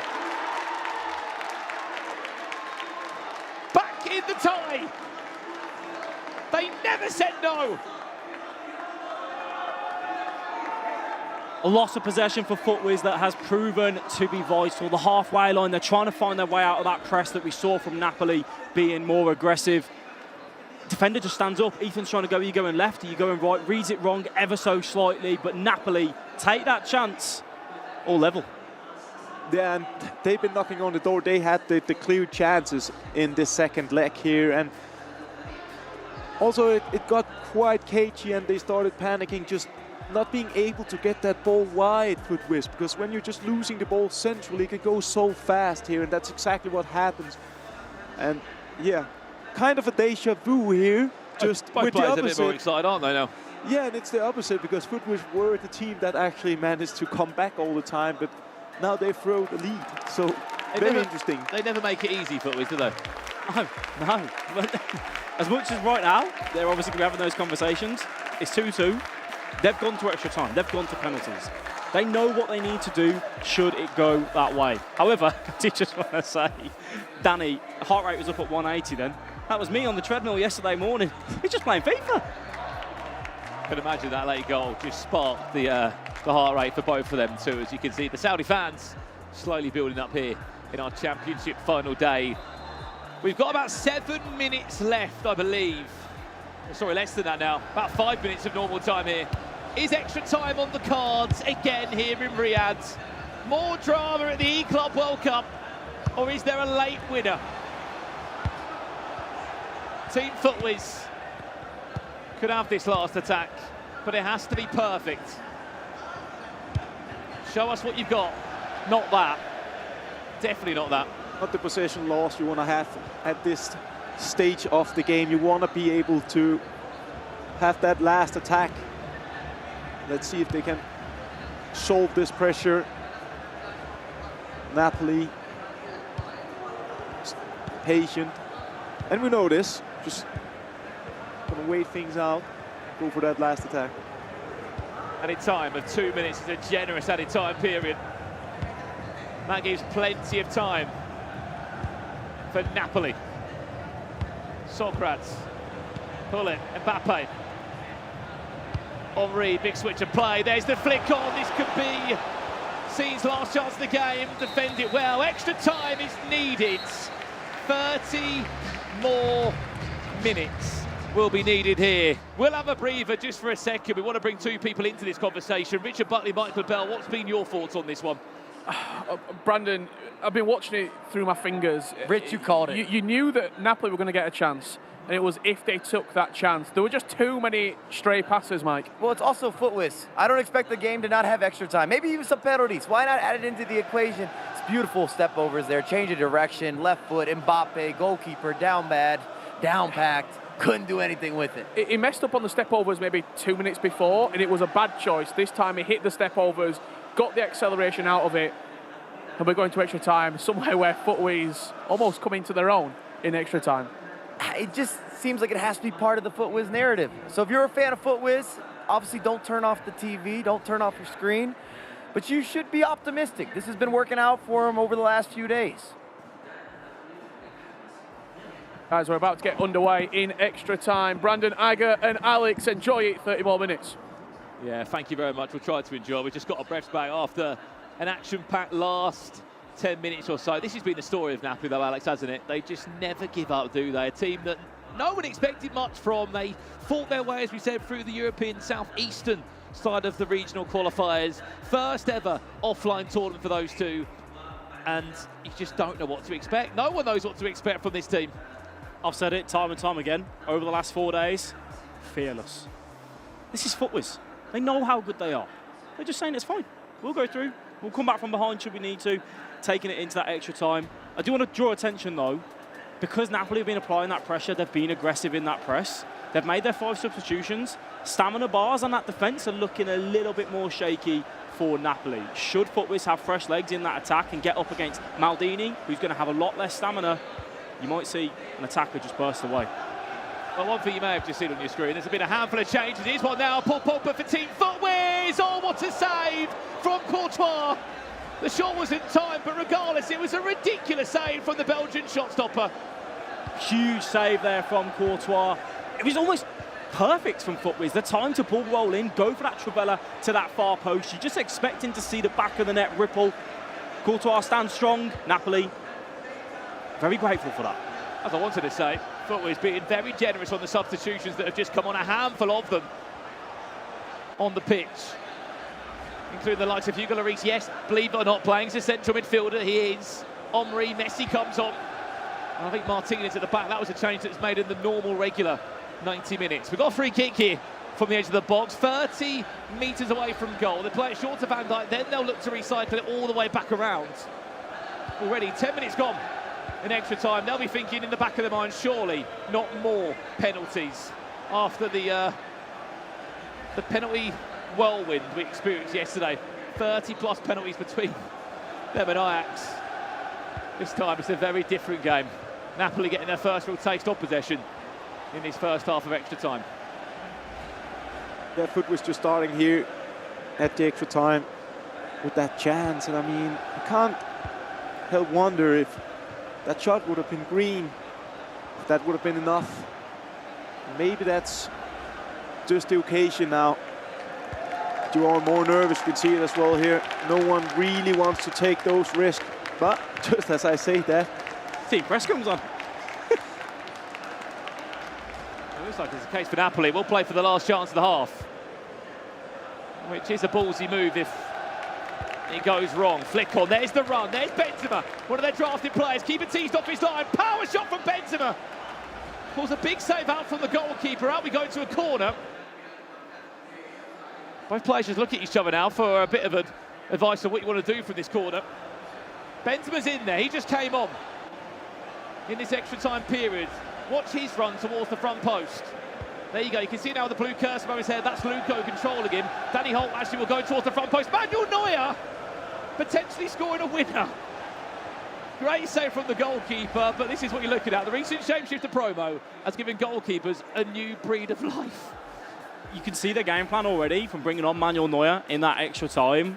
That first chance that we just saw that came through into that power shot, they go for that dink ball into Manuel Neuer. He's 6'5" in the middle of that park. Again, 99 strength, 99 aggression, 99 jumping. What does that mean? It means he wins pretty much every header. It gives you chances, it gives you angles of attack that maybe you wouldn't have if you had a more traditional centre midfielder there. But we saw Neuer even on that near post as well. It gives you so much more angles to look for and threat from those corners. yeah, definitely. And regardless if Manuel Neuer heads it past to another player, there can still be like these kind of random fall downs where you can get the ball, or it can cause some panic with the players switching, etc. So an interesting tactic there from Napoli. 15 minutes, people. Are we off for more penalty drama here at the Club World Cup? Or is there going to be a hero? Which of these two players from the team is going to step up to be accounted for in a semi-final, which will double your prize money, double that tournament status of a grand final outing? Camavinga wins it back nicely. This is Napoli. Big win there from Hugo Lloris, fresh for the extra time period.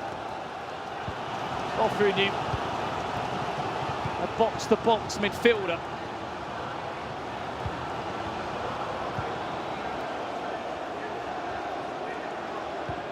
Camavinga, heavy touch, recovers that one well. We are getting so close. One good chance, if you're lucky, for one of these two teams to have. You have to be perfect in all angles of the pitch. Here's Ethan in control of Henry now. Team Footwiz looking up for one of their last chances of the half. Henry still, is there an option in the box? Scoop turn back inside. This is nice, great save from Courtois. Still alive, Mbappe. Something special here from Ethan. He gets back to the goalkeeper, he panics, but just about gets it clear. Wow. Some chance right there. Penalties. Certainly looks like it, Brandon. Are we off to a $150,000 penalty shootout? I think we might be. If not, somebody prove me wrong now. And in time for 1 minute, Napoli, your last roll of the dice, or last mistake. Footwiz with the last chance of the game. A chance to win it now or not. Penalty shootout, we're off to it right now. Club World Cup grand final will be decided here. Footwiz are back again at the dreaded penalties.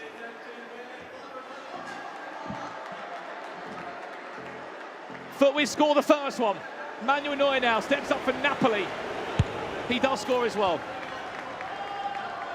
See here, Martinez. What can he do? Picks the right way here.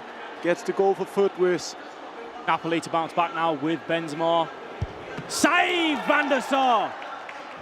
Oh no, not you, Pogba. The worst run-up in the game for Footwiz. Is it 3 from 3? It's Nick Sneb over it of Pogba. Which way will he go? Saved! Napoli with a chance to put it right. Up steps Henry. Which way will he go? Down the middle and scores. Can we all square here? Mbappe tries for the Penenga, but saved. Penenka not coming through there. Time for Napoli to try and take the lead in this penalty shootout. Saved again. And we're all square into penalty number 5. Thierry Henry for Footwiz down the middle. Have to score, Napoli. Have to score to stay in the tournament. Up steps Hullet. Which way will he go? Saved by Team Footwiz. They will be Club World Cup grand finalists. Mission impossible might just be possible, ladies and gentlemen. There is something about this Footwiz team this year. Backs up against the wall time and time again, and they come out victorious every single time. How many more games, Aga, can they go through? How many more? I mean, they only just have to get past one more. Just one more, Aggie.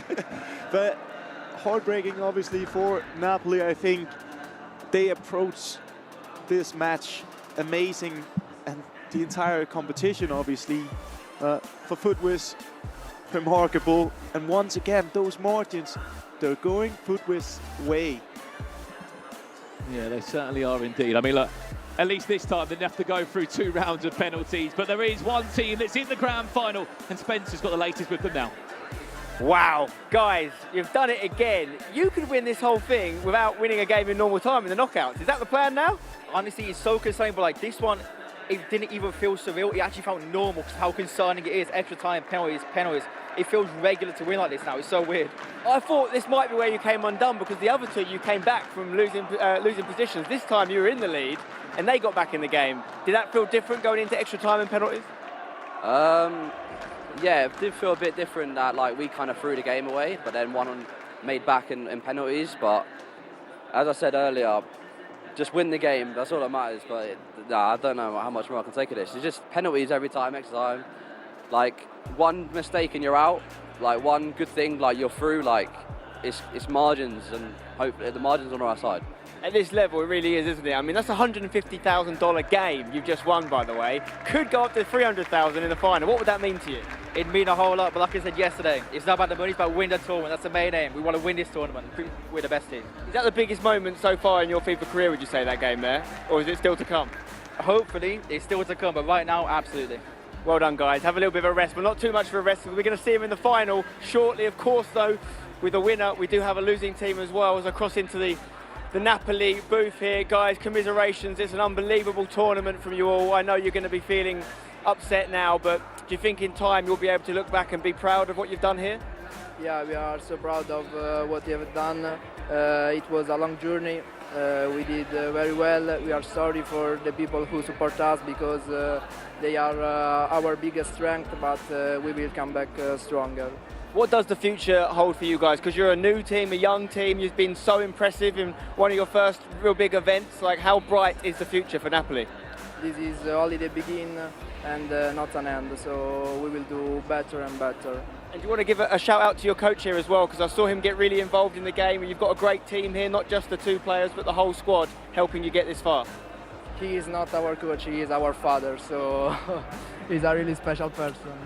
I love that, guys. Listen, commiserations, you've been fantastic. I'm sure we'll see you again soon.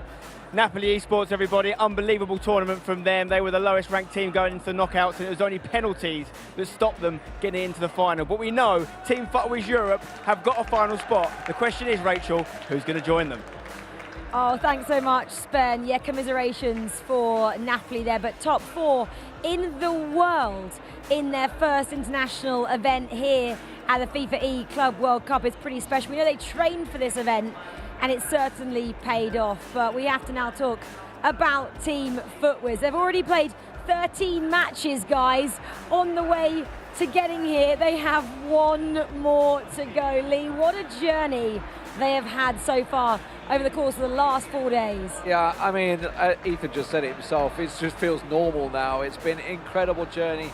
You know, 15 penalties, I think it was, in the round of 16, 119th minute goal in the round of 8, and now another penalty shootout.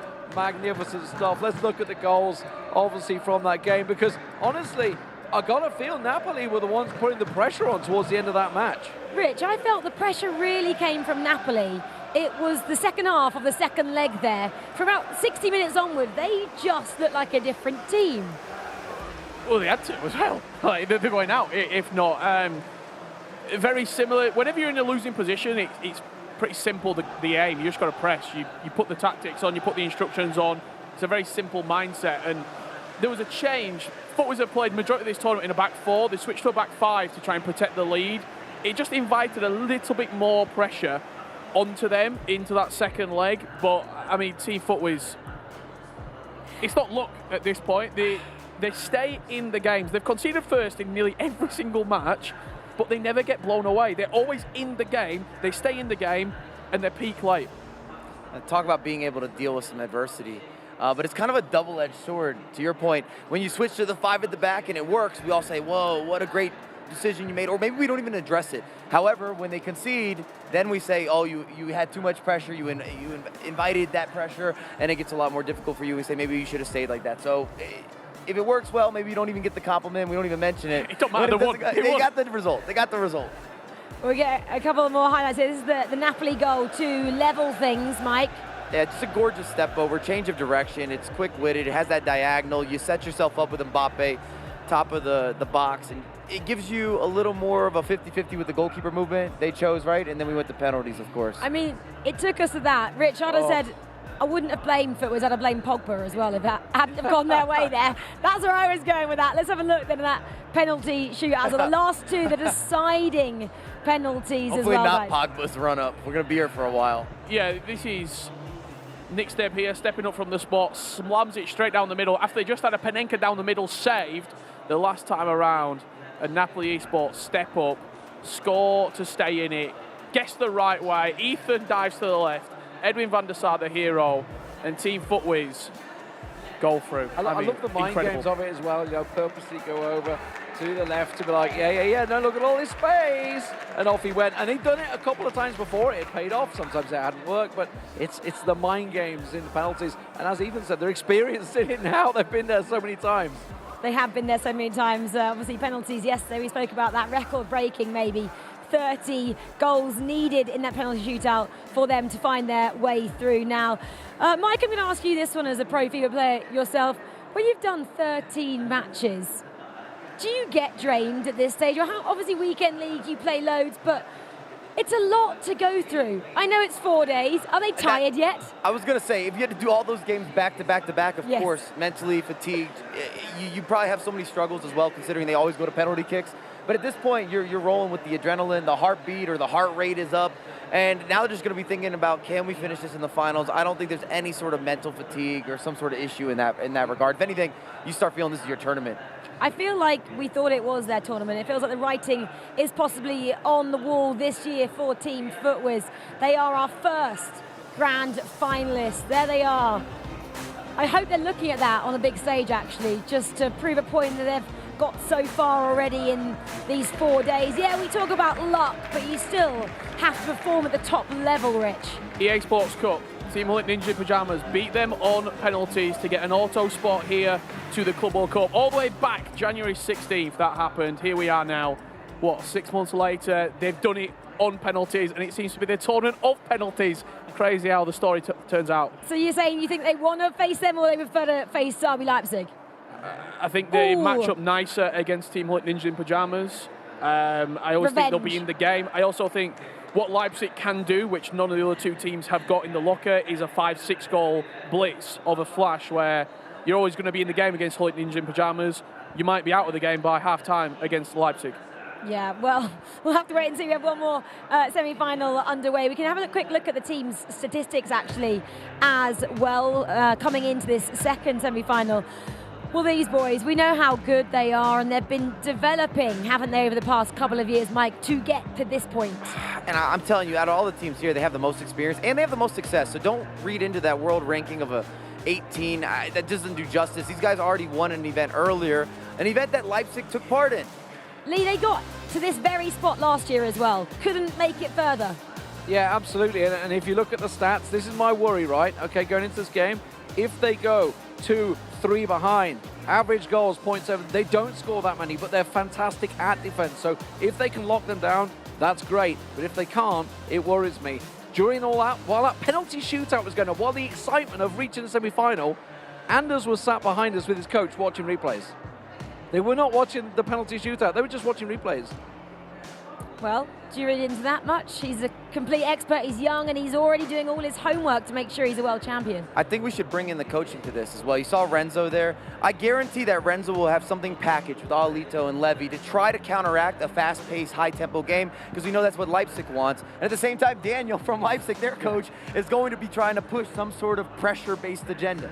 I mean, Leipzig are the most entertaining team to watch, but they're also just so impactful in the final third. Like, you can see some of the stats here.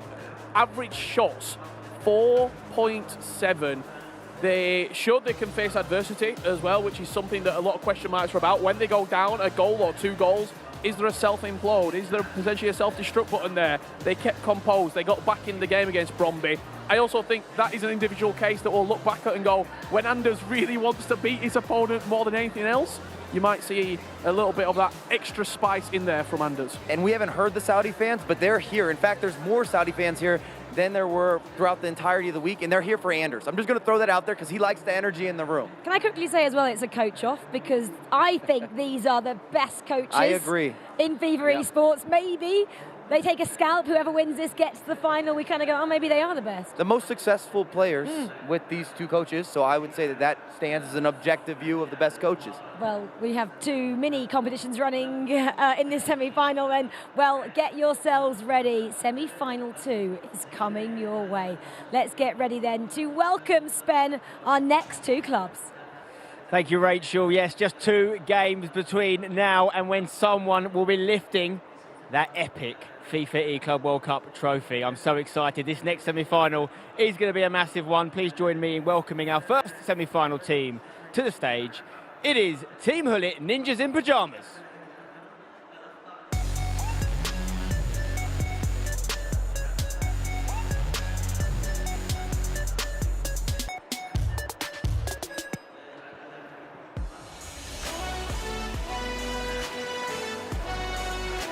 Here they come then, led by Olelito with Levi David not far behind. And of course, Coach Renzo is the 3rd man there, much talked about by our studio there. These guys rank 18th in the world currently. No goals conceded in the knockout games so far. Will that still be the case after this game of FIFA? Welcome, gentlemen. Now, of course, if Team Hullet Ninjas in Pyjamas are going to make the final, they're going to have to beat what many people are saying are the favourites for this tournament. So please join me in welcoming them to the stage. It is, of course, RB Leipzig Gaming.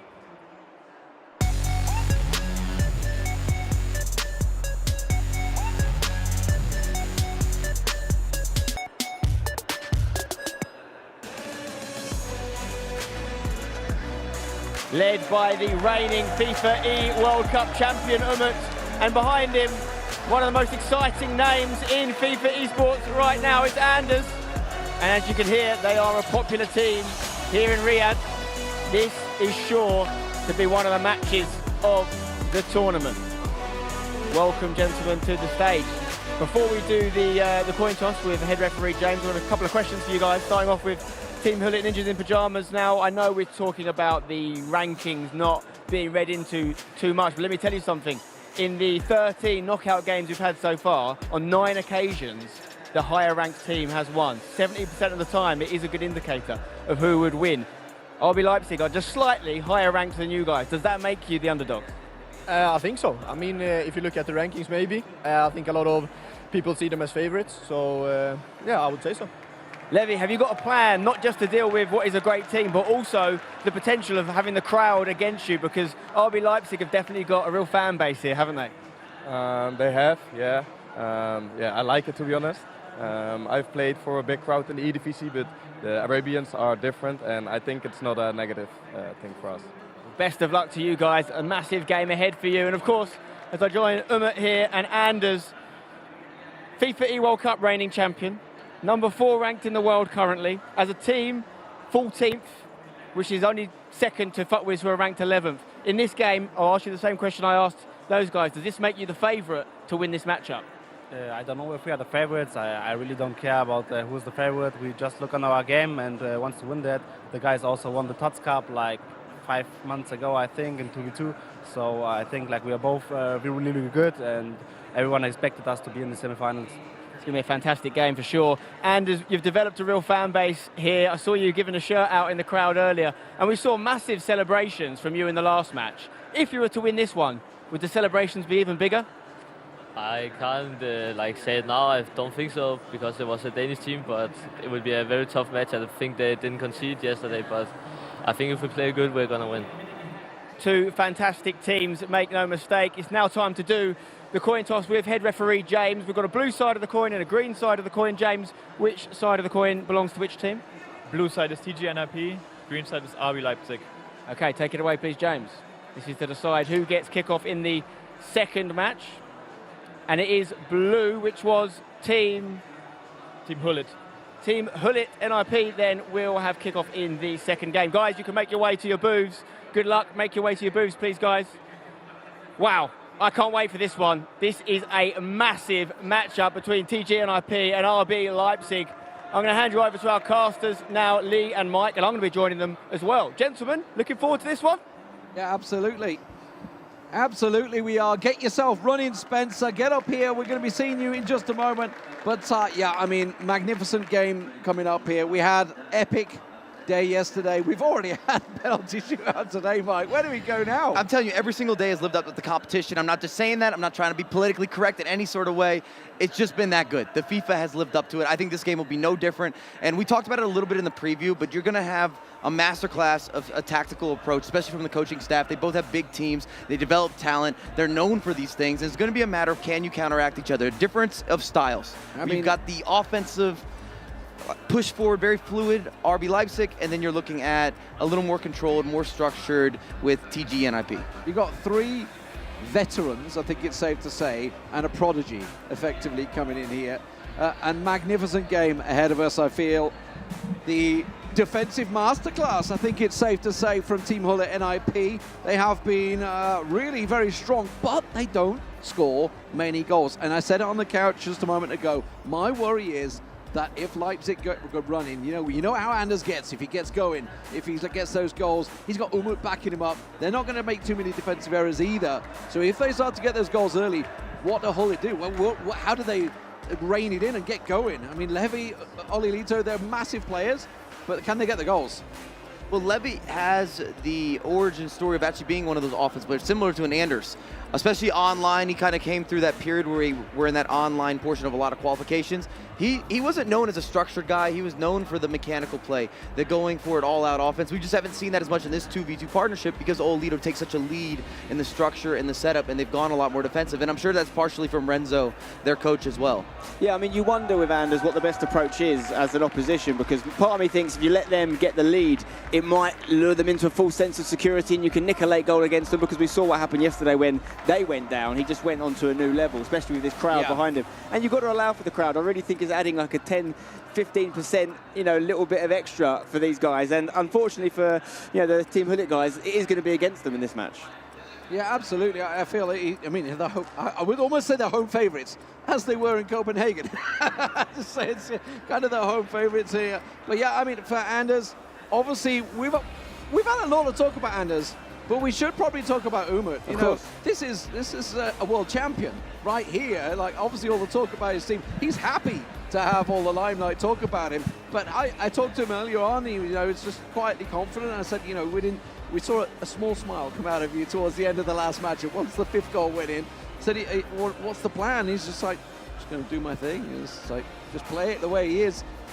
I guess for him, and we saw it yesterday, it's all about letting the coach control what Anders does in terms of, like, hyping the crowd. We saw him trying to sit him down, and he just goes about his business, and they just 2 experienced players. I think what we're going to see with this matchup and why maybe it's working so well for RB Leipzig is, and not to take away from him at all, but with Anders, he needs a certain kind of partner, I would suggest, to get the best out of him. And I think it's something we're going to see again in E-Nations with the way that the Danish team select their team as well. And obviously, Umut not being a Dane won't be able to play with Anders in that one. But let's not forget, yes, he hasn't qualified for this year's FIFAe World Cup, Umut, as the champion. He won't be retaining it this year. But he's still ranked 10th in the world. That makes him the 2nd highest ranked player in terms of the 1v1 FIFA World Cup rankings after Anders. This is the best possible team of 2 individual players you could make. The problem, or the question, I guess, is, do they gel as a team? Do they work well as a team? Clearly they do, but do they work enough to go against Team Hullet, who, by the way, David ranked 36th in the world. This is based on performances this year in the FIFAe World Cup. And Olelito ranked 80th, believe it or not. It gets really tricky with a lot of these rankings, just depending on what you value and where you... This is also a 2v2, not a 1v1. Of course, so I know, that's what I'm saying.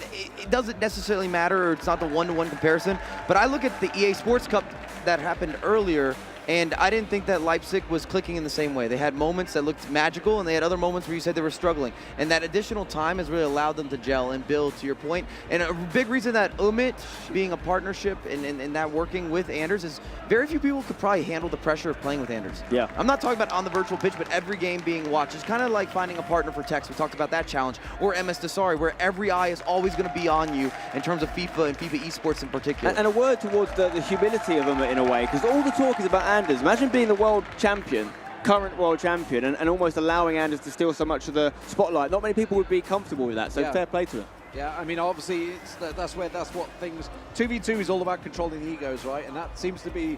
Umut has it reined in. Let's Anders go wild. We'll see how this one plays out. You saw just how chill the Team Hullet NIP guys were. Oli Lito just chilling at like 90s. That's going to go up pretty soon, I think. We'll see. I mean, he turned around. Obviously, they're about ready to go. So Levy just closing his eyes, envisioning what they're going to do, try and get one of those early goals. We talked about, obviously, in the last matchup, just how important an early goal could be. Napoli were the ones that had to chase the game in the end, but I think if anyone's got to chase the game, RB Leipzig, they have it in them. I just worry, can TGNIP chase the game that way? They're not going to try to let the game get to that level of being open and free flow. And just to track back to what Spencer had to say with rankings and reading into some of the players, for me, the reason that I kind of discredit some of the rankings and I look at experience and so forth and so on is because a lot of that's built on the FGS and deals with gathering points via online competition. Yeah, of course. When I look at in-person, I look at LAN events, I look at those success stories. There's also a lot of things to think about with the fact that if players qualify for this competition earlier in the year, they might not have then needed to get those ranking points and gone up the leaderboard. So yeah, you're right, but all I'm saying is 70% of the time so far, the higher ranked team have won. That is a stat worth looking at. Stats don't lie, That's what they like to say, yeah. Stats do not lie. But at the moment, it's going to be a cagey start. You've got to be careful you don't give away that early goal. We saw one, and I think it was, 4 or 5 minutes in for Napoli to get that goal early on. As you can see, RB Leipzig starting out in the white kit, the Leipzig kit, and TGNIP has that Team Hullet kit on the right side of your pitch. The black and the, is it yellow or green? It's like a neon green. Dirty yellow green. You see that long throw to start. That's a new introduction to competitive FIFA, mainly because of some of the players with these goalkeepers having the shapeshifter options. You have big options to aim for that can knock it down. If you have a Savic in your team or a Petr Cech, you know he's going to win those types of 50-50s, even against other big center backs. And that's why you can go for a little more of a direct approach. So as far as I'm aware, correct me if I'm wrong, captains for the team, Anders, so he's going to be the red icon in this case, and doing the defensive work there. Umut will be the yellow circle. Over on the other side, Levy is the dark blue captain. You look at, I'm looking at you. Spencer, you've been on stage the whole time. You know, a chance, I guess you don't get a chance to stand behind them while they're playing. Can't join the coach there, but it is going to be TGNIP. Bit of a cagey start, slow start, just feeling each other out. No shots just yet as they try to switch the play. Van Persie, I don't think I've seen too many others using him. Obviously R9, Brandon was talking about obviously the drafts that you have. You've got the 3 key players there, everybody's got locked in. Everybody had that draft in their groups. A lot of people trying to pick out the players, trying to pick out the pass. We're going to get the first corner of the game here. These have been tasty so far. Yeah, a big opportunity here for Leipzig to make something happen. They've gone short with it. Can they get a shot off here? Good defensive work from the man who's the team's named after, Ruud Gullit. It's still so strange to see 5-star skill moves from Savic. He's taking over the midfield in many circumstances. Sometimes you even see him used as a center back. He wins everything in the air. He's got this different power and size and presence compared to most players, and then having the skills, having some of that agility. It's just weird. There's just no other way to really break it down. It's just unusual, it's unorthodox, and that's why he's become so valuable. Absolutely, he ran off the ball though. R9 doing some defensive work there. Just piling back. TGNIP, 20 minutes gone. Still no shots. This is what we expected with Team Hullet NIP with such a strong defensive record. They're just going to try and close down RB Leipzig. It's all about what you do with those direct balls, what you do with those chances. Chance brewing here. Hakimi to Mbappe, working well. Last pass cut out by, of all people, Buffon in the defence, in the centre-back role. Mike and I were lucky enough to commentate on the last Team Hullet game, and it was a similar sort of affair, wasn't it? Back and forth, not a lot of chances. I think, yeah, we might not see the same amount of goals, perhaps, as the last game, but it's really a top level game. You're seeing like these little micro moments. This could be a big one. Oh, he put it wide. No, it was a deflection. Corner. Corner chance here for Hullet as they work it in. Henri to Martial, plays it back and quick to R9. Could go for the power shot. In the end, Van der Sar parries it. Corner number 2 coming up. Very important early goalkeeper movement as well. You could aim anywhere. Slight movement from Van der Sar there that made a big difference. Flicked it across, Van der Sar will collect. Oh, he's made a mistake, almost giving it straight to Ronaldo there. Risky. We don't want to see something like that decide one of these games, do we? We want to see a moment of genius as opposed to an error that gets someone this position in a final. We're talking about $150,000 minimum for the winning team in this game, because it could double if they were to go and win that final. Right now, the two teams just feeling each other out. No one wanted to make a mistake, because it is genuinely a $75,000 mistake if you make it. And you can see the different approach from both these teams here, where I kind of teased it, but it looks like it's going to be the situation, at least as no one has got on the board. There's been no goals scored or conceded. But the speed and tempo is different. RB Leipzig, when they have the ball, they're going forward a little bit quicker. TG NIP, a little methodical, a lot of switching of the pitches. They're looking for these additional options, some sort of drop-off, and then they don't really go into taking risk until they get near that final third. You look at yesterday's game, especially against Brøndby, it was all about the long balls down the right, left wing, using the speed of Zaha and Henry, getting them through there. Obviously got Mbappe in the middle there. Rashford, one of the few teams using it. Oh, great finish! Leipzig take the lead. Just a little fist bump from Anders there, and the crowd absolutely loving it. Big smile from the Dane there. It feels like he's about to claim his throne, isn't it, at the top of the world of competitive FIFA. Has been talked about for a long time, but with each game, Mike, each knockout that he progresses through, along with them, of course, it feels like he's getting ready to be crowned. And it's Anders 101. Little step over there, takes the space, green time finish. He's just so dangerous. He puts you under so much pressure where you almost have to guess what he's going to do when he's going with some of those step overs, this quick change of direction. If you get it right, again, you look like a genius. We compliment you. If it goes wrong, you're going to concede a goal. I think as long as it's one goal, though, as we talked about before, this isn't necessarily the worst case scenario for Team Ninjas in Pyjamas, because if they keep it a narrow scoreline and then hit them late, with no time to reply, that could be a good strategy, because I think the more time you give Anders to breathe and gain confidence and find the little loopholes he needs to win the game, that's when he becomes most dangerous. And RB Leipzig. Chance here maybe, Mbappe. Just working it through. Plenty of people in the box, trying to maybe use, I guess we could call him K11 these days. I don't know. We got R9. I guess we haven't got another Mbappe yet. Break down the left wing. This is where the danger's been coming from Leipzig. It's worked well once again. R9, what's Anders going to do? He actually plays it back into Anders. It has to be, and it will be. 2! And now we see Anders out of his seat. Just a quick fist bump. But that is a great start for Leipzig before half-time. To your point, this is getting problematic because we have not seen explosive scoring from TGNIP. You hear the crowd, they're chanting already, they're getting after it early. And I was going to say, if there's one maybe double-edged sword here when you're looking at RB Leipzig, they will press you. So if you get to that second line, there will be space for you to work with in order to create chances. But one of the same issues that I'm seeing right now with TGNIP is it's so slow with their build-up that they're not getting there quick enough. And that's where this becomes a concern, because I don't think we've even seen that much of a risk to reward RB Leipzig. This was pretty conservative with their press, and they already have 2 goals, and this is only the first half of the first leg. I think what we saw there was a goal that was very typical to a 2v2 game. You wouldn't necessarily have seen it in a 1v1 because it involved a little bit of misinterpretation of the space by the centre-back. An amazing first touch, obviously. Once the ball was in the box and they're free, they're almost certainly going to score. So much of competitive FIFA is just about making sure your opponent never gets that exact chance, because the likelihood of an error being made there by a player of this quality is so small. And it was a large error. If you revisit that second goal, they make the pass. It was almost rudimentary where they found some of the key lines of spacing, but they took the goalkeeper movement a little early. So you're moving the goalkeeper, so you're no longer chasing back with those center backs. They never had a challenge, and the goalkeeper was so far out of position, it was a tap-in. I would even bet all of us are finishing that one because we have so much time and space to work with. I mean, maybe.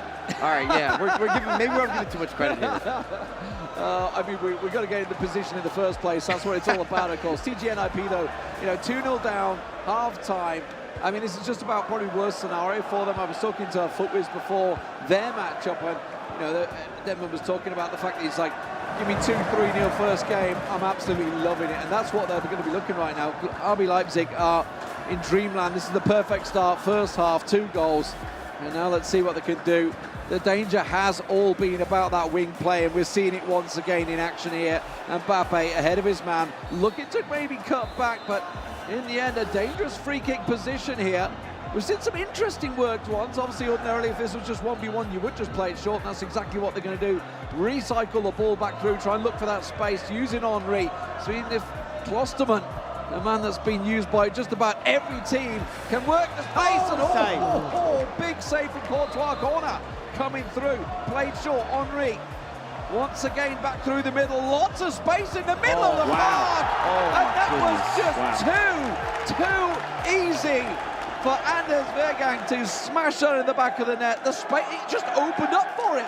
And this game has opened up as well into a beautiful fixture between two very good teams. RB Leipzig sending a message, and I mean, you're talking about outside of the foot Elastico, splitting the defense, giving you that extra spark, that moment of ingenuity, something special inside the box. This is where we talk about Anders, and this is why we keep building him up as a player, but having that partnership with Umid is so important, so they have that structure, they have the fundamentals or the foundation, and then let him work when he gets around the box. They're in real trouble now, aren't they? I mean, that save from Courtois that preceded the corner that led to the goal, it felt like a lifeline, it felt like an opportunity for them to go. And that's where you've really just got to control your emotions, concentrate and make sure you don't concede. Because you start to wonder, Mike, is this scoreline going to be too hard to come back from? We're talking about a team in TGNIP that hadn't conceded a goal in the knockouts. They've just conceded 3 in just over one half of FIFA. And the concern is, kind of like you said, they hadn't conceded a goal. So defensively they've been sound, but more so offensively, they haven't been very impressive. If you go through the group stage, they don't have a bunch of outbursts. You go through the knockout stage, it's a similar story. These guys are not high-octane goal scorers or creators in terms of the opportunities that they're presenting. We commentated yesterday. It was a 1-0 win over 2 legs of FIFA. Yeah, it was narrow, and they're going to need a lot more than 1 goal to get through this one now. It's beginning to look like a bridge too far, but still time, of course, if they get the next goal. Yeah, absolutely. Don't forget, there is a second leg to follow this one, so lots of time to play here, but also lots of times to let goals in. They've got to be careful. We were talking about how good TGNIP's defence has been. It's just been utterly decimated so far with those 3 goals, and once again, working it down that right wing has been the favourite of RB Leipzig. Something, obviously, FUTWIZ watching to see who they're going to be facing in the final. We'll be watching this matchup, forget replays, look at exactly how they're playing, how they're doing it against such a strong defensive team that they themselves have faced already. Now, see how they can work this one through. This is the build-up, NIP. Is it going to be a slow, methodical build-up? You've got to just take your time.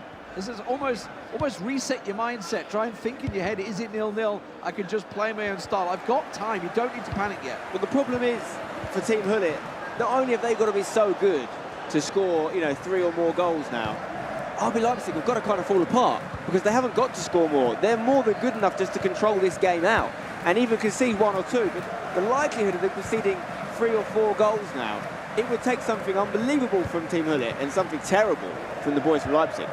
Yeah, it would have to be a total collapse. Maybe we could see something here, though, as they do try and break down the right wing. Henry plays it back. Klosterman nicely into Ruud Hullet. It's got a lot of goals for them so far from a lot of the time. From what I remember throughout the groups and the knockouts, a lot of the goals actually came from headers in the box, rather than actually, open play still, but it was crosses into headers, and that's what's worked out well for them. They're not getting those chances right now. You can see that approach play. I don't like it. It's too passive. It's too swinging it side to side. They're not whipping in a lot of crosses, and even more so when you're down multiple goals, you've got to be a little more direct. And you don't want a mistake when you're building up. I just don't love this overlapping approach that they're using down the wings. I don't think it's going to be the bread and butter for opportunities, but... R9 plays it back, Henry can't get past the mighty defender that is Buffon. I was going to say, they haven't made anything clear-cut. We're not talking about missed chances. We're not talking about big saves. We're not talking about hitting the post or an opportunity where they had the ball right on the edge. They just haven't got to those money locations on the virtual pitch. It's also like RB Leipzig are happy for them to get to a certain area. They're happy for them to get to just approaching the final third, around about here. And once they get in that box, the tackle comes in. See, it's just like they're not trying to press them at that point. Once they get into their half, they just say, look, what have you got? You're going to have to do something special. Oh, that's a dangerous one to lose. Just tapped it too hard. And the biggest issue, or the bigger issue to me when they're getting into that final third, is always on the wing. It's always on the wing. And when you're central, you have more options. You have more versatility. You have more room to introduce something a little bit unique, a little more different. You keep your opponent guessing. I think as well, when you start to get so comfortable in a certain style of attack, you start to miss opportunities. There was an opportunity for Team Hullet to play a ball for the middle earlier. Speaking of which, gone to R9. Still Green alive. finished as well, still alive. This time Umut takes control and he puts in the fourth. And that may be just too far. Is that it? Is that it? Can you see RB Leipzig collapsing to the degree that would be required for TGNIP to win this one? I don't know if I can, Mike. Well, when I saw them pause earlier on, when it was 2-0, I started thinking to myself, surely we're going to start seeing some tactical adjustments. We're not going to see this wing play swinging it side to side, very patient, very methodical, very structured with the build-up. We're going to need a little more of a counter press. We got to change something. And then it added the third goal. I thought the same thing. It didn't happen. Now you're down 4. You start questioning, is there even enough time? If you are to go for it, is there actually enough time to create some sort of collapse? I think at this point, it's like you've got to go for it to the extent that you may be prepared to lose 10-0. Correct. Because a loss is a loss at this stage. They're still going to be taking home $75,000 if they exit the tournament at this stage. But I don't know. Listen, if they do it, it will probably be the biggest comeback in the history of at least recent FIFA esports. Certainly the E-Club World Cup that I can remember. I mean, right now, I feel that you're talking about pride. Honestly, nobody wants to go out to a massive scoreline in a semi-final. And you look at the heart rates, both of them just hovering around that 100 mark. You obviously look to the last game, they were pumped up there. Is it maybe just Team Hullet almost accepting defeat right now? I hope it's not, because there is still another matchup to go here in 15 minutes in this game. There's a long way to go, but they are 4 down, and that is a really tough task. To Spencer's point, though, to overturn this, you're going to throw all the bodies forward. So you have to risk this getting very ugly as a scoreline. Or you can lose, and maybe it stays a little bit closer, but a loss is a loss. Well, now's the time to do it in the latter stages of the first leg, because they can, really go into those stamina supplies and then get that reloaded for the second leg. So this is the time to really press, hopefully get one goal, and it's still alive. If we're being really optimistic, I would say that as long as it's 4-0, if Team Hullet can get a goal before maybe the 15th, 20th minute of the second leg, they've got a chance. If they concede another, it's over, it's lights out for me. Well, with just 10 minutes to go in this one, RB Leipzig are doing exactly what they need to frustrate their opponents, just keeping hold of that ball. You can't score if you don't have it. It's as simple as that. They are just keeping hold of possession. They even have an attacking chance maybe down that wing. This is where they've got to press now. Throw everything at it. Get that goal, that glimmer of hope. Take it into the second leg. Everyone forward. Don't wait any longer. You're 4-0 down. Sure, if it was 2-0 or 3-0, maybe different, but at 4, you've got to go for it. Looking for that opening chance, perhaps. Mbappe trying to work it through, but Klosterman's just so strong every time in defence. And it's Anderson's back there doing the work as well. Absolutely fantastic stuff. Both these two top talents playing so well together. We've talked to many Danish players talking about how hard it can sometimes be to play with Anders, because he's got that set style of play. But this team is gelling, it is working, and they are looking like world champions right now. I think when he's in the mode he's in now, it's a case of really just letting him cook. Getting him the ball and letting him do what Anders does. Get out of the way. Exactly. Could be a fifth here. And we talked a lot about the offensive struggles from TGNIP, but I think we should give a lot of credit to the defending from RB Leipzig. Yes, in these big moments that we talked about, they've been perfect. The tackle that's needed, the positioning, the double team, the team press, handling the moments when they overtake possession, the extra pass, the switch of the pitch, getting out of the back. They haven't had any big mistakes. Absolutely, no big mistakes. Let's hear from the couch. These guys obviously have all been watching it. Obviously, Agger's on there for all people. He's the one person probably on everyone that has played with Anders Vergang. He's on fire right now. Yeah, thank you very much, guys. Halfway point. It is not looking good, is it, for RB Leipzig? Myself, Brandon Smith, August Rosemeyer, Alex B will give you the thoughts of what we've just seen there. I think the first question I throw to you, Agger, game over? Yeah, it's definitely looking hard for Team Hullet to get back into this match. I mean, when you're playing against Anders and he's starting to find himself, it's almost impossible to play against him. He's unplayable. How would you break this performance down, Alex? Because it was just one-way traffic. 2 goals before half-time certainly did not help TGNIP. One-way traffic indeed. We just saw from Umut and Anders, they were so confident in that attacking third, just to take their defenders on every time. The first goal specifically, the third goal we see there, both Levy and Oleito wanted to come and step up and try and get into R9 to make that tackle. The reverse elastico, though, comes through from Anders. That is one of the reasons why he's such a fantastic FIFA player. This time round, Mbappe just chasing through, takes that shot. 4-0 Brandon. We know how good Levy and Oleito are. I think it may just be too much. I was just about to add on to that as well. Anders looked like he was scoring every goal there. It did add one to the pile, but it seems like that's how the partnership goes, as the guys saying on the commentary desk, Aga. Give Anders Vergang the ball and let him cook around the box. Yeah, and it's kind of funny in the same way because it's the world champion he's playing with. I mean, it's two of the best, if not the two best players in the world playing together. And I mean, also when we're looking at the goals, it can be very overwhelming to play against Anders. Like, you can get caught in the motion, and that's why some of the goals looks very simple, but it's just really not. It just makes them look simple because he's so good. And how do you motivate yourself, for this second leg if you're on that side of the screen? We cannot forget EA Sports Cup champions. They've had their back against the wall in many knockout matches, but maybe not like this, 4-0 down with a leg to play. We're taking it one step at a time. If you look at that mountain and say we've got a 4-goal deficit that we have to come back, you can get a bit overwhelmed in that moment. Right now, Renzo will just be saying to him, let's just get that first goal. We make it 4-1, we build on a goal at a time, and then you can grow with confidence. If you look at it with that way of 4-0, you're just not going to do it. No, it's going to be a mountain to climb. However, that's our thoughts from at the halfway point here. For now, it's back over to you guys on the casting desk, for the second leg. Yeah, thank you very much, Brandon and guys. I mean, where do you go from here? 4-0 down, second half. I mean, we can talk up Coach Renzo for all we like, but you know, what do you say at this point? Your team's been blown away.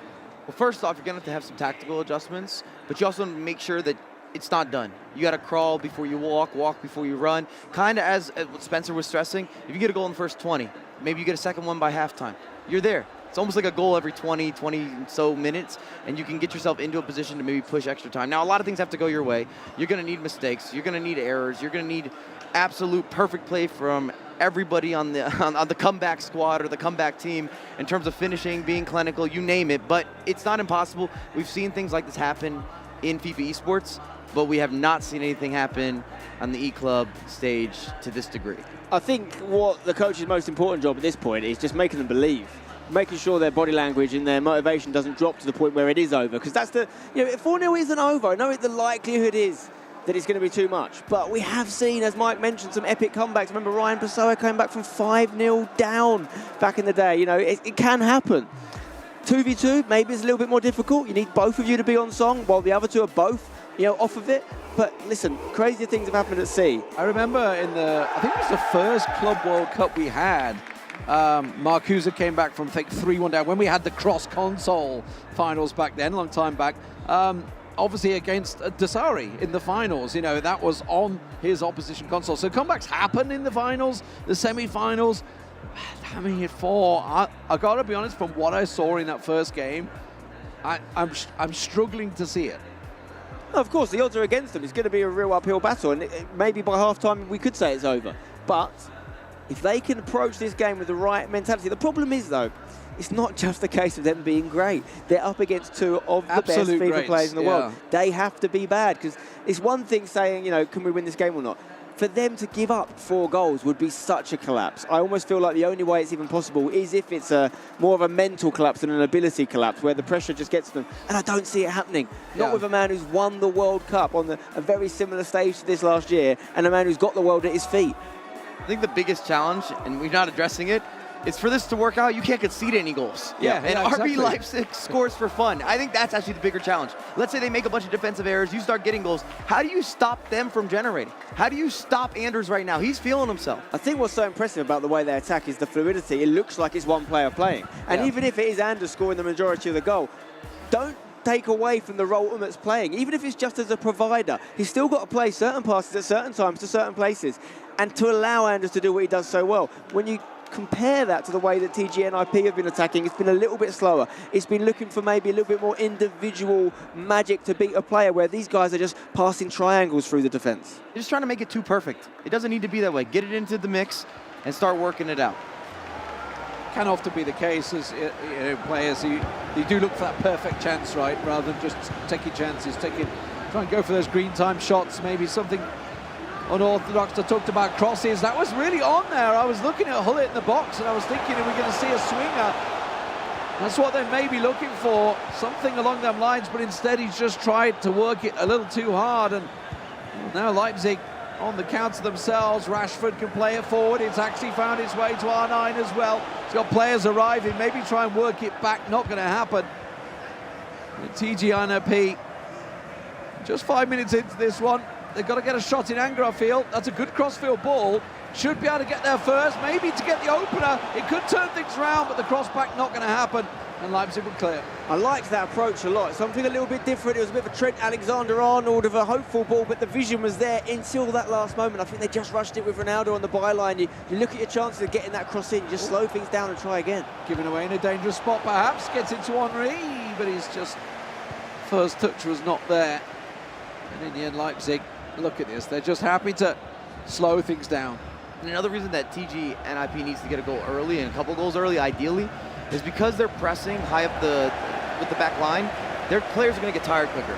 So this press won't last for 90 minutes. You need your opposition to feel some of the pressure or to start being a little bit nervous, maybe dealing with some mentality issues, assuming that a comeback is on the cards.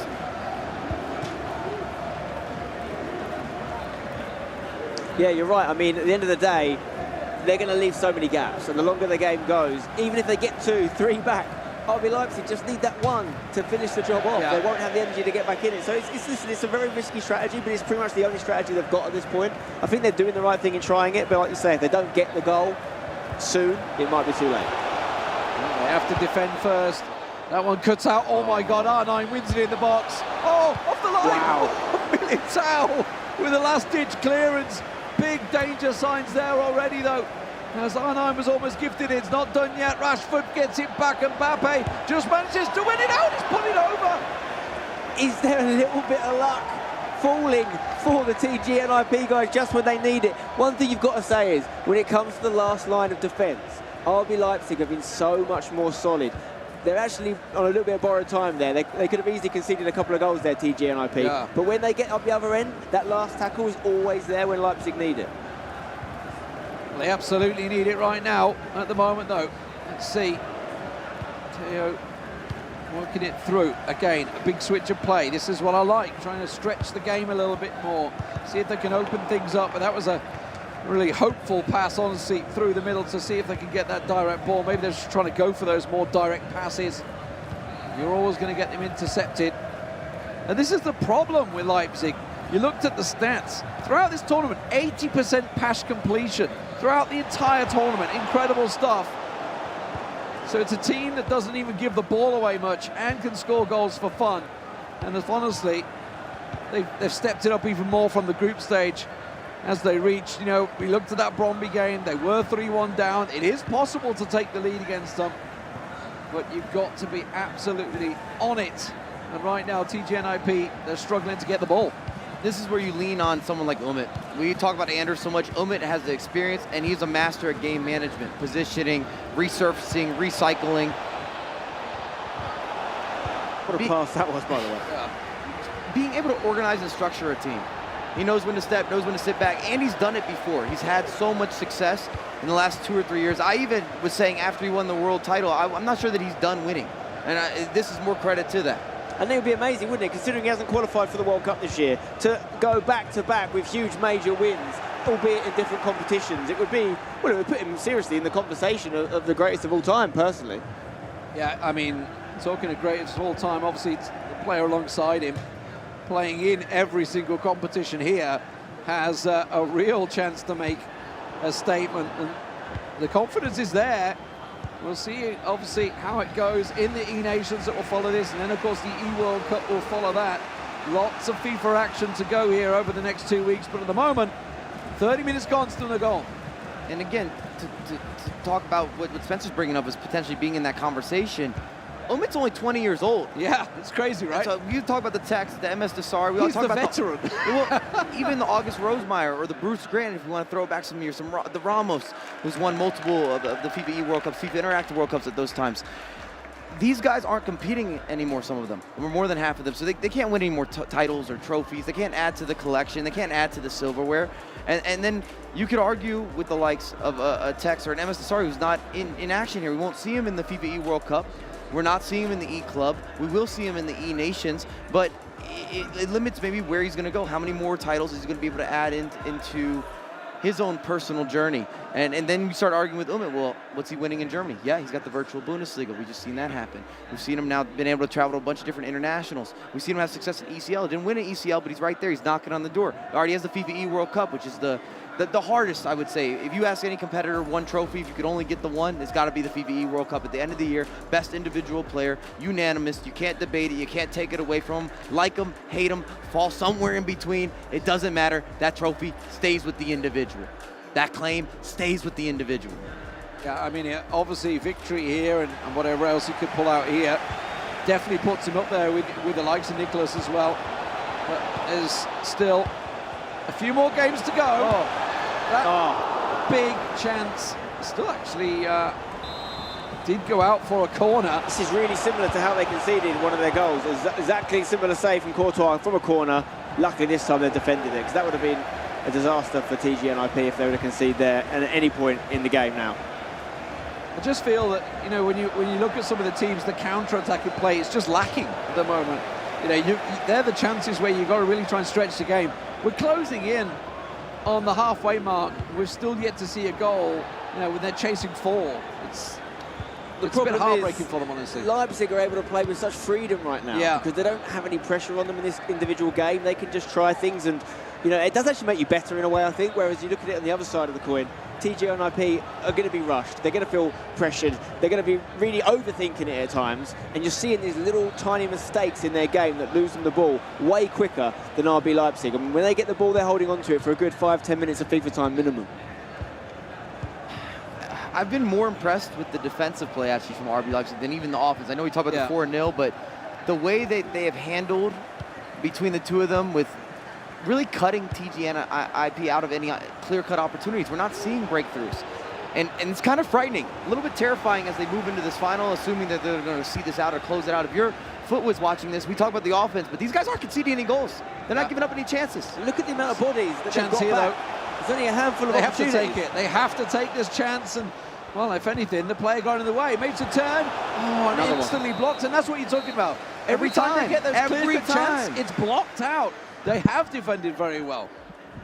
And that's credit to them, because it's not just a case of, you know, pressing tackle at the right time. It's having those defenders in the right positions, being able to read where is he going to pass it next, or, you know, assessing a number of different options that are open to them at any one time. But every time they get it right. They're not nervous. They're feeling cozy. They're comfortable, because you have to manually make a lot of those steps. Not only the player movement, but the actual tackle, that actual animation. Their heart rate's getting high. It's on the up and up. Levy's finally feeling it. 120. But I mean,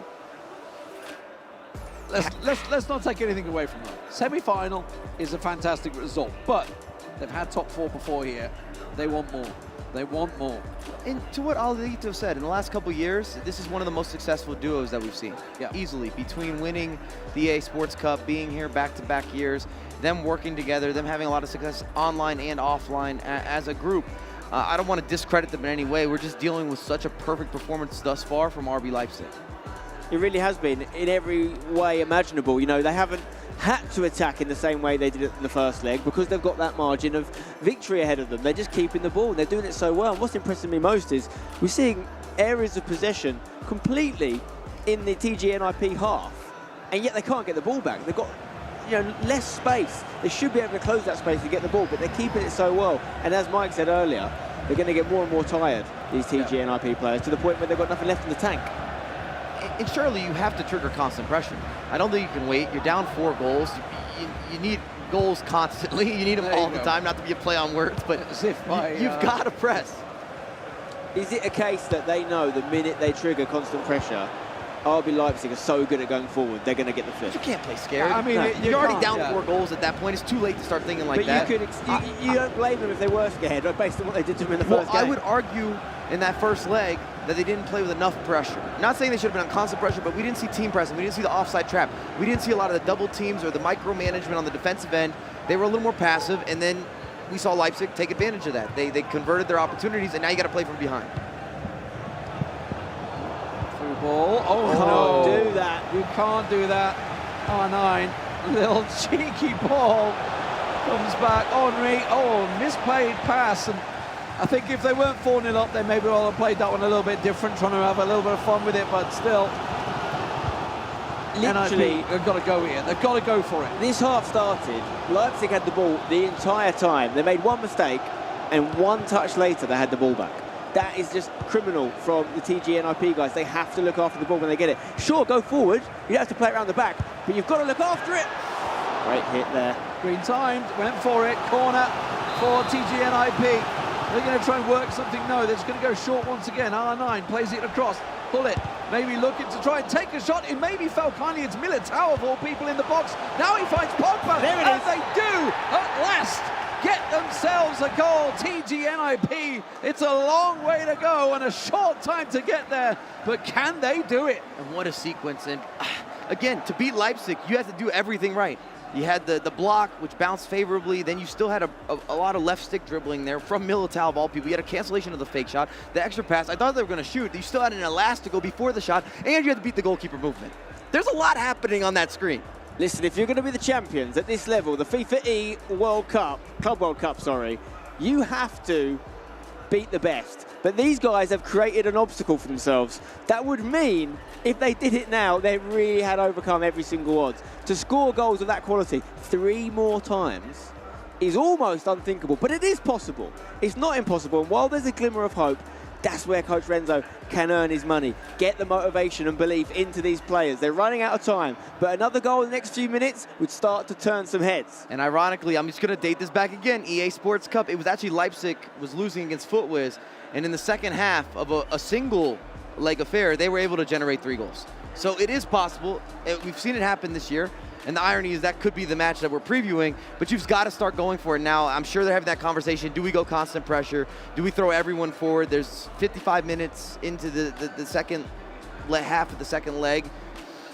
How far do you want to commit? I mean, the scoreline wasn't as big, but we saw Leipzig have a comeback of their own in the game prior to this. You know, they were 2-0 down, they were 3-1 down. They scored even 2 goals in 5 minutes of game time. It can be done if you have a big push. If they start to get nervous, which I don't think they are yet, I think they need to concede at least 1 more before they get on the sort of nervous energy. Right now, they still look composed, and they're going to wind this clock down, keeping the ball. Yeah, it was a mistake that led to it. Obviously, the green, it was, if all things, it was a green time finish from way outside the box that led to the corner that led to it. It was just a chance, just took that chance. And TGNIP have got to be looking to do the same here again. It was Pogba, the man that got things running before for them. Hugo Lloris in the midfield now to Hull it, puts it across. Let's see where they can work this one down the box. Pogba's found himself a bit of space, and this is maybe a chance building here for TGNIP. What can they do? Where can they go with it? The ball's loose. Bad first touch coming out. Who'd have thought using Hugo Lloris, but that's actually a gift on the gods. Ronaldo, deflected for a corner.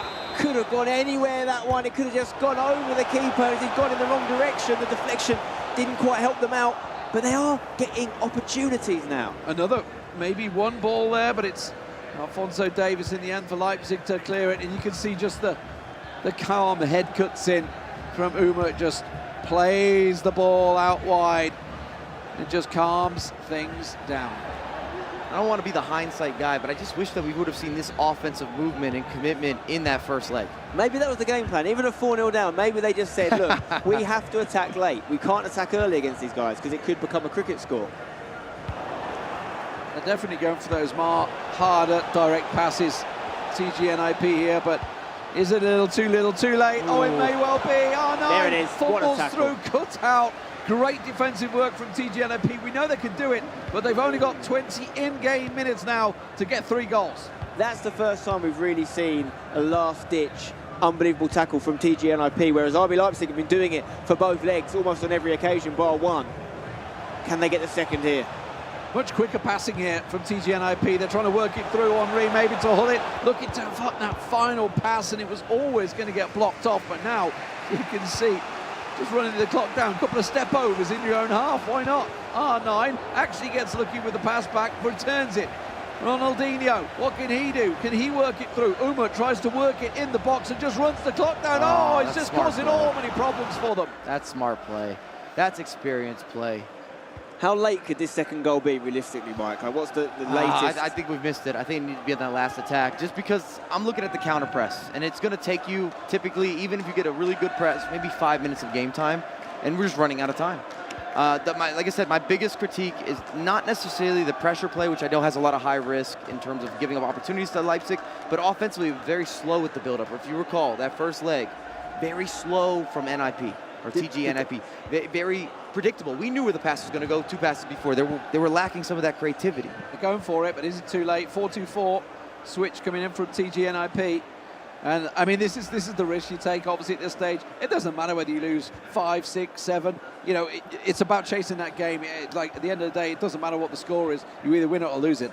Was it a case of them respecting their opposition too much, maybe, and not bringing the game to them enough? It felt that way. It was a little more like you're putting your opposition on a pedestal. That's how I felt watching it. And these guys have the ability. It's not as if they're not able to play faster offensively. They're not able to take some of those risky passes or some of the cancellations, the skills that we're seeing. They have those capabilities, and it's natural. It's not like you're forcing it, so I would have liked to see a different offensive approach. That was maybe the best chance they had there. A quick turnover from the corner and going up the other end, but it was a free kick. They get it back again, though. Right, has to be now, really, doesn't it? If they can make something happen on this attack and make it a 2-goal deficit, there could be a chance. Got to be fast passing, fast movement, fast everything, because the clock is ticking. They switch to play. You can see the run already coming in. The overlap's there. They do manage to find it, but it's Klosterman in the end that cuts in. Ball given away. Maybe a little bit of luck. No, not going to come from the header. And now actually he may well go straight up the other end. You can see just holding up Uman, waiting for Anders Vergang to just get back on side and just keep in possession of the ball. I think maybe a little talk between the two. Will they go for a goal? Oh, there's so much space. Oh, I thought he is just off.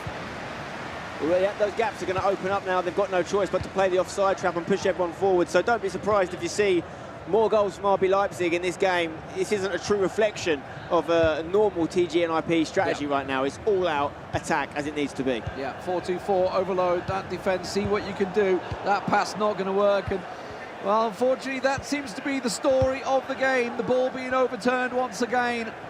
And work down those wings. The wing play from RB Leipzig has been absolutely impeccable so far. Chance for a counter now. Mbappe, oh, when that pass doesn't work, you know, it's not going your way. It's Pogba, the cheeky chip maybe, the step, and that will be number 5. Job done for RB Leipzig. They will be booking themselves a place in the finals to face FUTWIZ. Listen, it's a very deserved victory from RB Leipzig. They've been sensational, they really have, in every single question that's been asked of them has been answered. But I know when you look back at this from a TG and IP angle, as much as you can give credit to the attacking and defensive work of RB Leipzig, there is probably 10+ moments in these 2 legs where they've given the ball away with bad decisions or made a mistake that is definitely what we class as an unforced error. And that will be what hurts them the most. Last-ditch chance for TGNIP to try and get a bit of pride on the line. You saw what it meant to Levy there. Not happy with the situation. Top 4 once again for TGNIP, it seems, as we see a bit of class. I think Anders maybe going for a little bit of a style finish there. Not quite working out for him. The clock is not with them. 5-1 the scoreline. Will it be 6? Maybe. Umut puts it over, couldn't green time it. It doesn't matter. It's all over here, ladies and gentlemen. We sort of built that early storyline with the battle of the coaches as well. And this one, from a tactical approach play, has to go to Daniel and RB Leipzig. They set the tempo, they set the tone, and allowed them to dictate how they wanted to play that second leg. Massive victory, and is their name on the trophy? That's what a lot of people are thinking. You know, once again, the higher ranked team has won that one, meaning 10 of 14 knockout games have been won by the higher ranked team. So I do think these rankings deserve a little bit more credit at times. But listen, these two, on paper, they look good. In real life, they look good. There's a reason they were the favourites, and they're just delivering on the pressure that was on them from day one. Absolutely, it has been. Well, what was the #1 team touted? I think everybody had them down as favourites coming into this tournament, and they've lived up to the hype. They've carried that expectation. Sometimes it can get too much to you in this situation against such experienced players. Unfortunately for TGNIP, Levy, David and Olivito on the screen there. It's just one step too far again. They're going to be disappointed, but at the end of the day, that's 2 Club World Cups back-to-back. They've been top 4. You know, they're clearly very experienced players. Let's get over to the stage with Leipzig and Richard Buckley. Thank you very much, guys, on the commentary position. What a performance, what a win. Anders, I'll start with you first. Before we analyse the performance, do you have some words to say to these fans? Because they've been big on you two throughout this week. For sure they have. I'm so happy they support us every single match. Without them, I don't think we would have come back against Brøndby, so it means everything for the team, and I hope they will push us the last in the final as well. Let's have a look at this performance, because it was a first leg, really. The game was pretty much over, it's got to be said, after the first leg. Was that something going into the game that you thought we can flash these goals in, we can blitz these in the first leg and finish it before the second, or was it just how the game unfolded? We was really happy that we got a 4-goal lead after the first match, and like we talked before the second, that we should just we should not play too slow, because then they will score and get a lot of attacks, but we should just play controlled, and then we are gonna win the match for sure. And how does it feel for you in a grand final of a FIFAe major? I mean, 18 months ago you weren't able to compete, and now you've made it to a grand final. You still got a game in front of you, but what's it like? It only means something if we're gonna win the final. Well, there you go. Umut, I'm going to step round over here. You still world champion for the next 8 or 9 days. Was there an extra incentive to get to the grand final of this tournament, knowing that you can't defend your E-World Cup? Of course, I was really sad after I was not qualified for the World Cup, so I was just concentrating for this tournament. I think we prepared really good for this tournament, and of course we wanted to win it. And what was the preparation like going up against Team Hullet Ninja in pyjamas? You knew what to expect from them. How did you see the game sort of playing out? Yeah, we know that they play a little bit slow, just 5 at the back. They're really good in defense, so it was really, really important to not concede early. And we did it. We didn't concede any goal in the first match, and we knew when we're playing our good game, we just can score on every attack. So I think also in the first match we scored almost in every attack. So we just played really, really good in the first match, and in the second we played a little bit slower, like Anders said. Final words. You've got Team FIFAe in the grand final. Anything you want to say to Team FIFAe ahead of the grand final? What are you expecting from that game?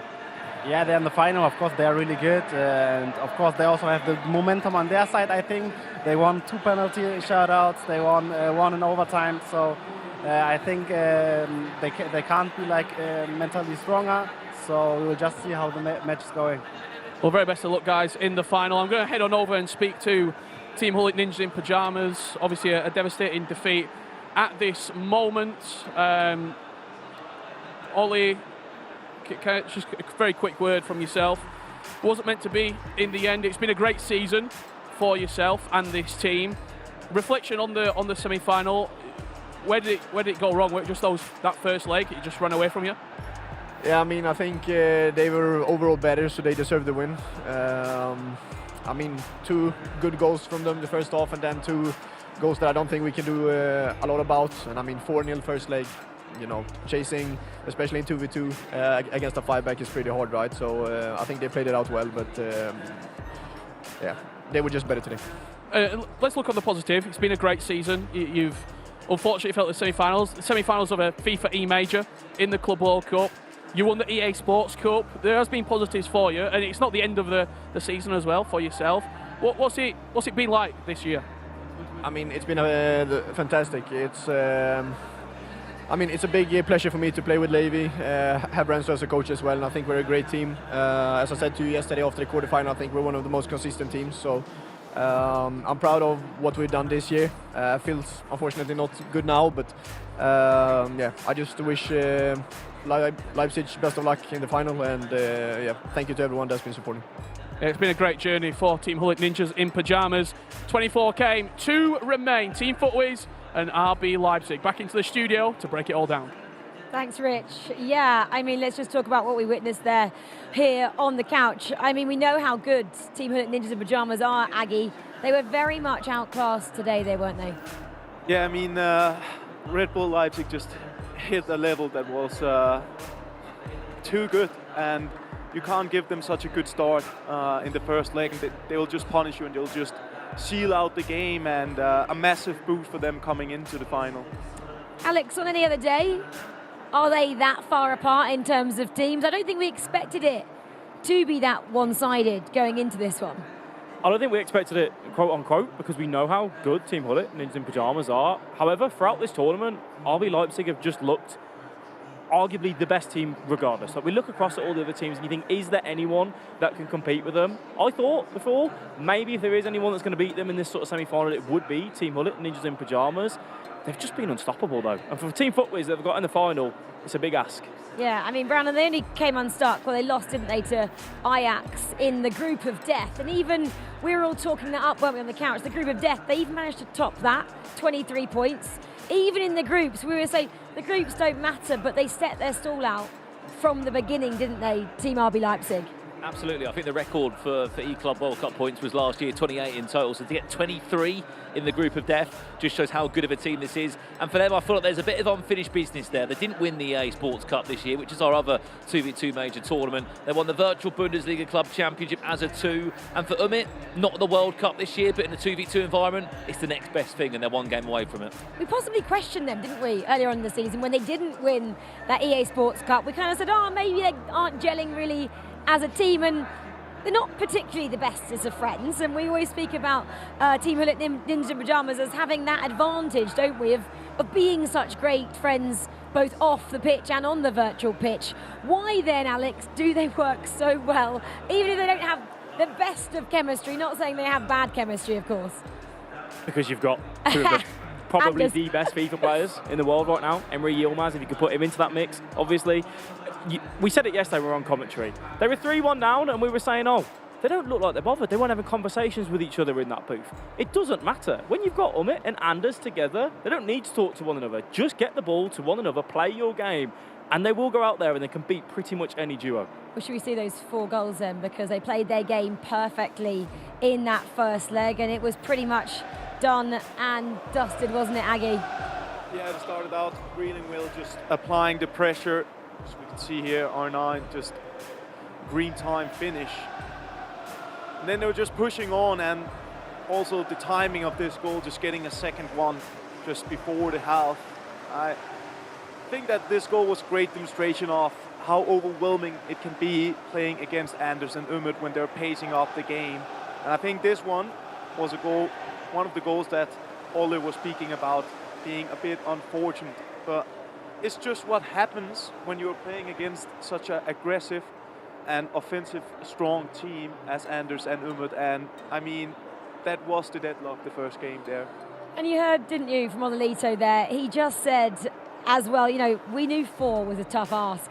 Mentally, you just look at that, and I don't know, guys, have you witnessed a bigger comeback than that when they can turn down a 4-goal deficit? I think it's just different, isn't it? When you ask that question in the group game compared to what, a semi-final, $150,000 on the line, it's just such a big ask, and I think mentally you're asking, yeah, it's just too much from it. I think the one thing we have to look about with RB Leipzig, if there's a game that they saved for the right time, it was that one, because there was moments where they haven't been great this tournament. Yes, they topped the group still, but at times there was a question mark over them, because when it doesn't go right for RB Leipzig and they concede goals, they don't talk to each other, these two, regardless. No. Even when they're winning, they don't talk to each other. So, what a performance. No doubt their best so far. 1 game away from a World Championship. Yeah, well, of course, let's just focus a little bit more then on Team Hullet Ninjas in Pyjamas. You know, they made a couple of mistakes. They did obviously get that consolation goal, didn't they, in that second leg, which we kind of thought was a little bit too late. Yeah, I mean, I know Lee, Spen and Mike were trying to build up the comeback, and we tried to be as optimistic as we could be. But Alex, what, 58 minutes in the game and you're scoring your first goal, it's just too late. Lots of mistakes as well, Alex, aren't there? Yeah, and when you have those chances, these are the sort of moments where if you're going to claw back on that deficit and give yourself that chance, you just need to get that little bit of luck on your side to be able to find through, get those opportunities, giving the ball away in that scenario where you could go back to your goalkeeper instead. And every time you do that, you're giving 5 or 10 minutes back to Anders and Umit to just have the ball and for them to play the game that they want. We see that green time, Travella coming through from Hullet, goalkeeper equal to it. A big press as well, obviously, as they applied that pressure into that second leg. But again, the defence just stood strong every single time from Umit and Anders. And it was just too much of a big task. And this then was the last goal as well. I think on that as well, we can say mistakes, but defensively, just players in the right place. Like, you know, you're playing with percentages. When you're pulling off a play, you're just hoping that they get a block off the leg, a block off the knee. You're playing on the percentage game, and RB Leipzig will play to every single percentage they can, and it worked in their favour. Well, there we go. The final is here. We know our teams, don't we? Team FUTWIZ, the British duo there. Then we've got RB Leipzig, the outfit from Germany. They are your two grand finalists. We are just over 10 minutes away from that one. But Spen, you're backstage. You're getting all the feels down there. Is it nervous? What does it feel like? Well, it's very busy back here, Rachel, because you're probably thinking, how come? You know, there's only 2 teams left in the tournament. Well, there's more tournaments, guys. After one day off, tomorrow we're back with the FIFA E Nations. And behind me is a veritable who's who of international FIFA. If you keep an eye out, you'll see some big players from big countries all taking part in a couple of days' time. Let's see if we can talk to some of them. Got Australia there getting some practice in. Of course, Mark 11 who's qualified for all 3 events. He didn't win the first one, but Mark, how are you feeling about teaming up for Australia and maybe winning the E Nations? I'm very excited. I think we've got a very good chance of winning it. We're either going to win it or get grouped, so that's one of them. You've never been grouped? I know, so hopefully we can win it all then. There you go, it's win or group for Mark. If you come back here, he's one of the biggest names in FIFA history and current as well, big names. It's Nicholas from Argentina. Nicholas, good to see you. How are you feeling about the E Nations? I'm feeling so good. It's so good to play another E Nations. The last time we lost some pens, and the first one we lost in the final. So I think this should be I think we deserve it as a nation. And yeah, I'm so happy to be here. Especially shortly after Argentina won the World Cup in traditional football. What an amazing follow-up it would be to win the E Nations as well. Yeah, I think so. I think that's like a motivation because finally, like, we made it. You know what I mean? And maybe we can replay the same here. Have you had much of a chance to watch any of the E Club World Cup? We've got the guys from FUTWIZ going up against the guys from RB Leipzig in the final. Who do you fancy? Like, I don't care, but I think they both are really good teams. FUTWIZ has like, not lucky, it's not the war, but they are winning by pens, last minute goals. I really like it, but you know, the Leipzig guy, they are on fire. We shall see. Best of luck in a couple of days' time. If you keep looking around, you'll see more names as well. We've got Nicholas there, who's pretty much the Messi. Diogo, you offer me some sweets? No, thank you. But the dust has settled a little bit, Diogo, from your exit from the FIFA E Club World Cup. We saw your tweet as well, perhaps moving on from Fnatic. How are you feeling a couple of days later? Still very disappointed, obviously, but yeah, like I said, dust has settled. It's kind of like sunk in. I'm not happy at all. I'm very sad because our last tournament together, me and Tex and me with Fnatic, it was a failure, and we've never been grouped before, and it happened now. So, yeah, I mean, sad way to go out, but we have to look forward to next season. I'm sure he'll be back, mate. He will bounce back, and there's even more names we didn't get a chance to talk to, but even MS Dasari is back there as well, getting practice in for, of course, his home country of Saudi Arabia. But there's still the matter of the FIFA E Club World Cup final to happen. It's just round the corner. Back to you guys. Yeah, thanks, Ben. Well, Emma Sadari, actually, he came out here a little bit earlier and all the local people in the arena started cheering at him. But we heard from Nicholas there as well, the Iceman. He said RB Leipzig. And we're also announcing a poll as well on Twitch. Who do you think is going to win here tonight? Do you think it's FUTWIZ or do you think it's RB Leipzig? At the moment, guys, 82% in favour of the boys from that German team there. So it is very much one-sided in your opinion. Let's have a look then, just to reaffirm that final here today at the FIFA E Club World Cup. There you have it. So Team FUTWIZ earlier on, they beat Napoli Esports, and then Team Hullet, Ninjas in Pyjamas, you just saw that one, didn't you? They were outclassed by RB Leipzig, and your final then is set up. Team FUTWIZ taking on RB Leipzig. We just heard it then from our audience, our fan. 82% guys think RB Leipzig. Lee, you're on the spot first. Who's going to win? I got to say RB Leipzig after that performance in the semi-final. I'd love to see FUTWIZ go on and do it, but RB Leipzig, they have the momentum. They were phenomenal in that Brandon, you'll sit on the fence, or will you not? No, you know what? I think everyone on this couch is probably going to say RB Leipzig, so I'm going to say Team FUTWIZ. They play tournament football. They've run through penalties in extra time. Team FUTWIZ, don't let me down. Aggie, I know you're going to say Leipzig because you had those on your predictions. Yeah, I'm going to go with Leipzig. They've simply been too strong so far, and I think they'll replicate it in the final. Alex, final word? Well, it'd be boring if I didn't go 50-50, right? So I'll go FUTWIZ with Brandon. There we go, 2 FUTWIZ, 2 Leipzig, and actually Lee, you also said Leipzig as well. So 2 of us lot have got them as our winners.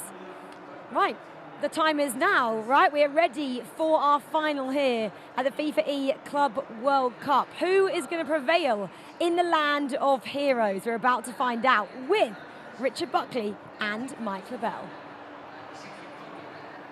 Thank you ever so much, Rachel, guys on the desk. Incredible stuff, as always. Didn't think this duo would get a run out, Mike, but here we are. Wow. And I'm going to tell you right now, I think that they were trying to keep that even. I know all the English are going for FootWiz. You don't have to hide it. I know that you've been supporting FootWiz through and through here. I will say this, Leipzig with one of the most dominant performances throughout any of the days. With 5-1, 4-0 in that first leg. They really didn't even need to come out. You didn't have the same energetic Anders when you did the interviews, because I think he had the whole second leg kind of to take his energy down a notch, regain that composure. He were able to or sort of like disconnect from the game. Like, you see, I don't know if you noticed it on the broadcast, he starts clapping the goal. Like, yeah, that's, you did well there. Well done, fellas. It's 5-1 or 4-1, I don't care. I get the sense in this game that you've got FootWiz who have scratched and clawed every single game. Penalty, last-minute winner, penalty. To get to this stage, they got through the group via a draw against Raptors. They maybe went into sort of a three-way tie playoff and all that sort of shenanigans. They weren't supposed to be in this grand final, but they are. RB Leipzig, before we'd even kicked off, were the favourite to win this tournament. It's a great story. It really, really is. FootWiz is making me think almost Star Wars-esque, where it's the Force is with them. When you're winning that many penalty kicks, you're doing your thing in extra time. You're getting the job done by any means necessary, but it's happening time and time again. Yeah, I can't wait. I really can't to see how this game starts to unfold. Spencer Owen, you've got the job to bring them out. Thank you, Richard. What a job it is as well. I cannot wait for this final. There's the trophy. In just one game's time, someone will be lifting it, and it's a $300,000 game. It doesn't get much bigger than this. Of course, to play this final, we need our two teams, so please join me in welcoming our first team for this final. It is, of course, Team FootWiz Europe.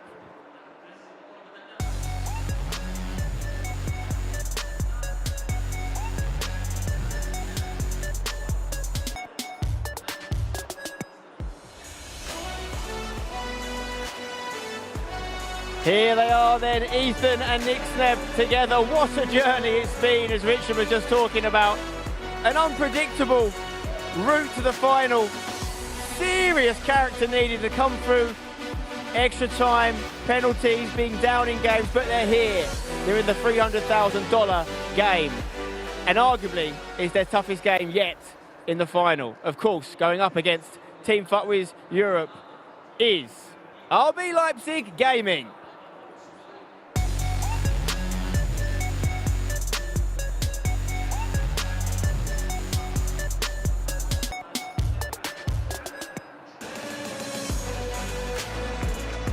Touted as the favourites from minute one, and they're here in the final minute.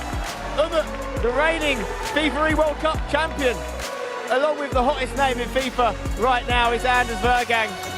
Ranked 4th in the world and playing some of the best FIFA competitive FIFA has ever seen right now. This is the final that we've all come for. Welcome to the stage, gentlemen. The crowd absolutely loving, of course, RB Leipzig here. I'm going to start with a question for the FootWiz guys, though. The route you've taken has been unreal. How's the energy levels mentally after what you've been through so far? You think that we're mentally gone, but honestly, with the break we've just had, we forgot about all the rest of the games. It's all focused on this one now, so we're ready for it. Do you think that break gives you a bit of an advantage because RB Leipzig basically just finished playing 5 minutes ago? It's been both ways. We've got a break to watch them, then they're just coming from a game, so they're pretty hot, so I think it goes both ways. It's fine. Nick Sneb, like we said, it's been a hell of a route to the final, but do you believe that you're going to lift this trophy? Do you believe you guys are going to be winning it? Of course, like winning 2 penalties, winning 121st minute, don't happen for no reason, you know, so yeah, we're here for the trophy. Is it their destiny? Is it meant to be? We'll find out very soon, but these guys are standing in their way. A fantastic semi-final, you're playing some unbelievable stuff. What's the secret to your guys' success? Yeah, what's our secret is we can't say now. We can say it maybe after the final, but we just wanted to focus now on the final because we're playing against such a good team, and now everything is on zero and this game counts. Huge, huge game. Anders, where would this moment, if you were to win the $300,000 and lift the trophy, where would this moment rank in your competitive FIFA career so far? For sure, like the biggest, like I mean, it's a World Cup. I really want to win, and I think like they've been really good. But like every 3 matches they won in knockout was like 2 penalty and 1 in 120. But like they know how to like they are really good. Like when it really matters, I respect them a lot. But I really hope we can win this match. Lots of respect between the two teams. We've got to do the coin toss before the game gets underway. I've got head referee James with me here. Can you let us know who's the blue side and who's the green side of the coin, James? Blue side is Team FUTWIZ, green side is RB Leipzig. Okay, please take it away to find out who will be the home team in the second leg. It is green, which means RB Leipzig will kick off for the second game. RB Leipzig will kick off the second game. You guys will kick off the first game. You can make your way to your booths, guys. Good luck in the final. You got the ranked 14th team in RB Leipzig going up against the 11th ranked team and the highest ranked team left in the competition, Team FUTWIZ. But rankings are out the window now. It's all about who plays and rises to the occasion. I can't wait for this one. Richard and Mike, take it away. Woo! Thank you very much, Spain. They are here on the main stage. RB Leipzig, Team FUTWIZ. I mean, this is the moment that both of these sides have been fighting tooth and nail to get to. They've gone about it very different ways. However, we're here on the main stage, Mike. I'm happy to be here. First final that I've had on the FIFA stage, and I got a lot to say from the interview session, actually. Take it away. The floor's yours. All right. First off, Spencer loves a percentage and a stat. So based on the rankings, FUTWIZ has a 70% chance of winning this matchup and are actually the favorites because they come in at the higher ranked duo. So we're just throwing that out there. Just want to put that energy out there. That was the most calm that I saw Nixneb. Hands on the hip, answering question. A little bit surprised there. And also Anders saying that he respects his opposition. Yes. That's not normal. If you know Anders well, he's not disrespectful, but he's so confident in himself and the team that he's around. He'll kind of announce that this is going to be what it's going to be. Be ready for a show. Get your hands ready, get your applause ready. I'm about to put on for the culture. That's usually the Anders energy that we get pre-game, during the game, post-game. And for people at home maybe thinking how this game might start to play out, both of these two sides have the potential for this to be grade A, 9-8 style of FIFA. Like, Nixneb gets cooking inside the box, Leipzig might struggle. If Anders and Umut do what they just did against Team Ninja in Pyjamas, it could be a 5-0 after one half. Yeah, let's give them a light preview. We've already talked a lot about Anders and Umut. You got the structure, you got the skill set. We talk about Nixneb a lot, but I don't think we've brought it up today. Nixneb, from a mechanical standpoint, the skills, the cancellations, the extracurricular, all the additional features you need. He's that specialty guy. He's able to give you all the skill moves at any big moment. And then Ethan has been more that organized, that structured player. And we've seen ups and downs, but at the end of the day, they are getting results time and time again. And I felt their belief, not only in the interview, but just every time that we talk to them, when we see them. Even Ethan, after winning the last penalty kick shootout, they said they felt good going into penalties, which I don't know if anyone ever feels good going into penalties. And I'm not sure if there was a conversation behind the scenes. I'm not sure if there was a Denman discussion happening, but one thing that I've seen today from Ethan and Nixneb in particular, especially Ethan being the captain of this team, being the more experienced of this team, he looks to have taken a bit more responsibility, whether it's the conversations happening behind the scenes that we can see that you can't, whether it's the pause in the game to sort of go over a few things. He looks to have taken the mantle fully of captain, and sort of his experience is what's guiding them, in my opinion, over these extra time penalty matches. And that makes sense. That checks out. That's valid. Ethan has a lot of success 1v1, more success than Nixneb. And that's not a takeaway from Nixneb. Ethan's just been that good this year. And I would expect this to be back and forth with a lot of goals, because even when you look at FUTWIZ, they're sporadic. They're going to be more aggressive. They're not going to be as passive as the previous matchup. And I don't think you can keep RB Leipzig from scoring. So it's just going to be a matter of who's going to put up more at the end of the game. And if we get penalties, I'm not mad at that. Give me extra time, give me penalties. I'm good with that. You can shake my hand. One of the times that RB Leipzig have matched up against an English team this year in Fnatic, EA Sports Cup quarter-final, it finished 8-1 to Fnatic. Well, RB Leipzig capitulated on the grandest of stages. Will they fall today, or will FUTWIZ rise? We're going to have to wait and see. Same tournament, EA Sports Cup. They were in the same group.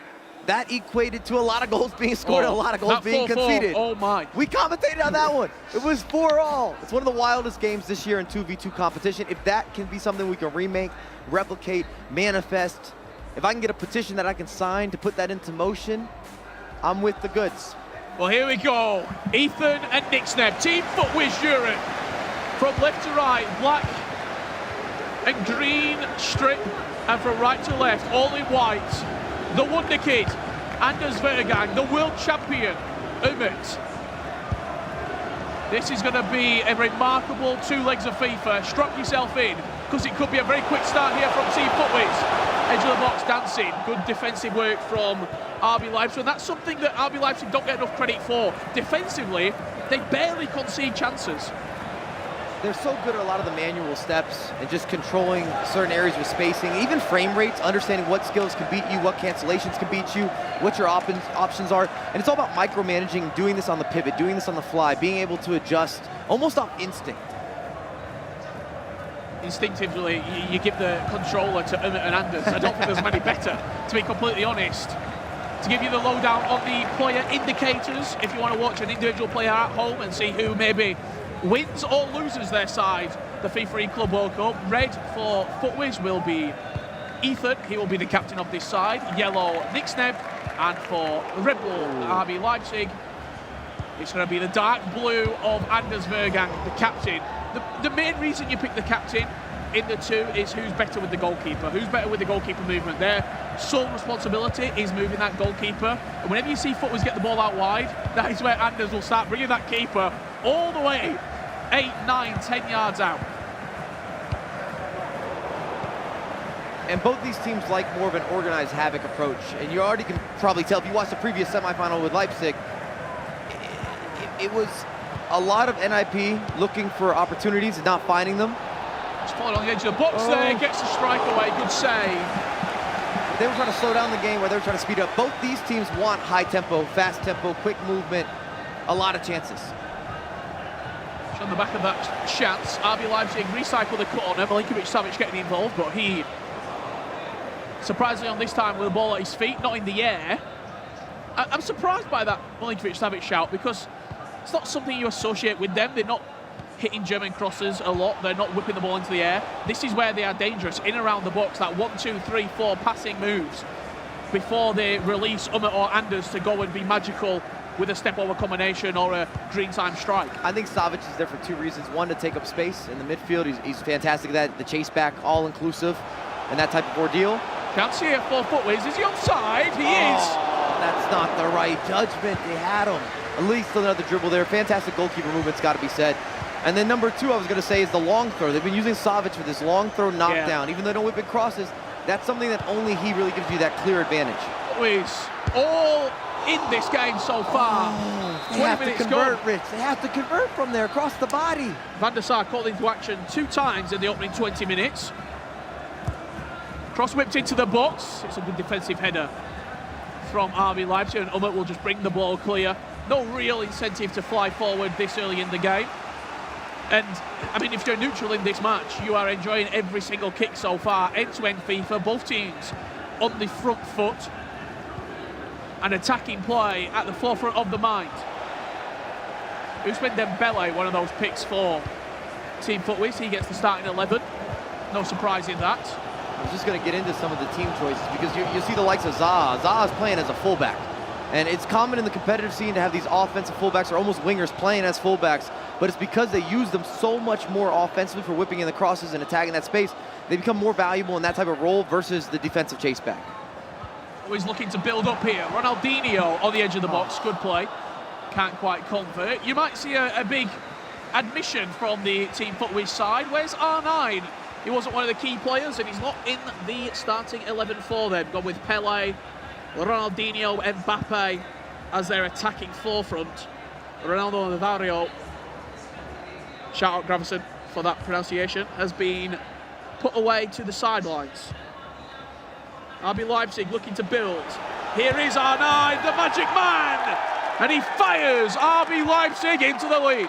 Can't let him turn and burn, gets the ball in the middle of the pitch, able to eye up, step over, slightly to the right side, opens up everything. Goalkeeper wrong place, wrong time, no man's land, and you've got 1-0 for Leipzig, and that hurts you a little bit. If you're a FIFAe fan, they've had a couple big chances, and they weren't able to convert.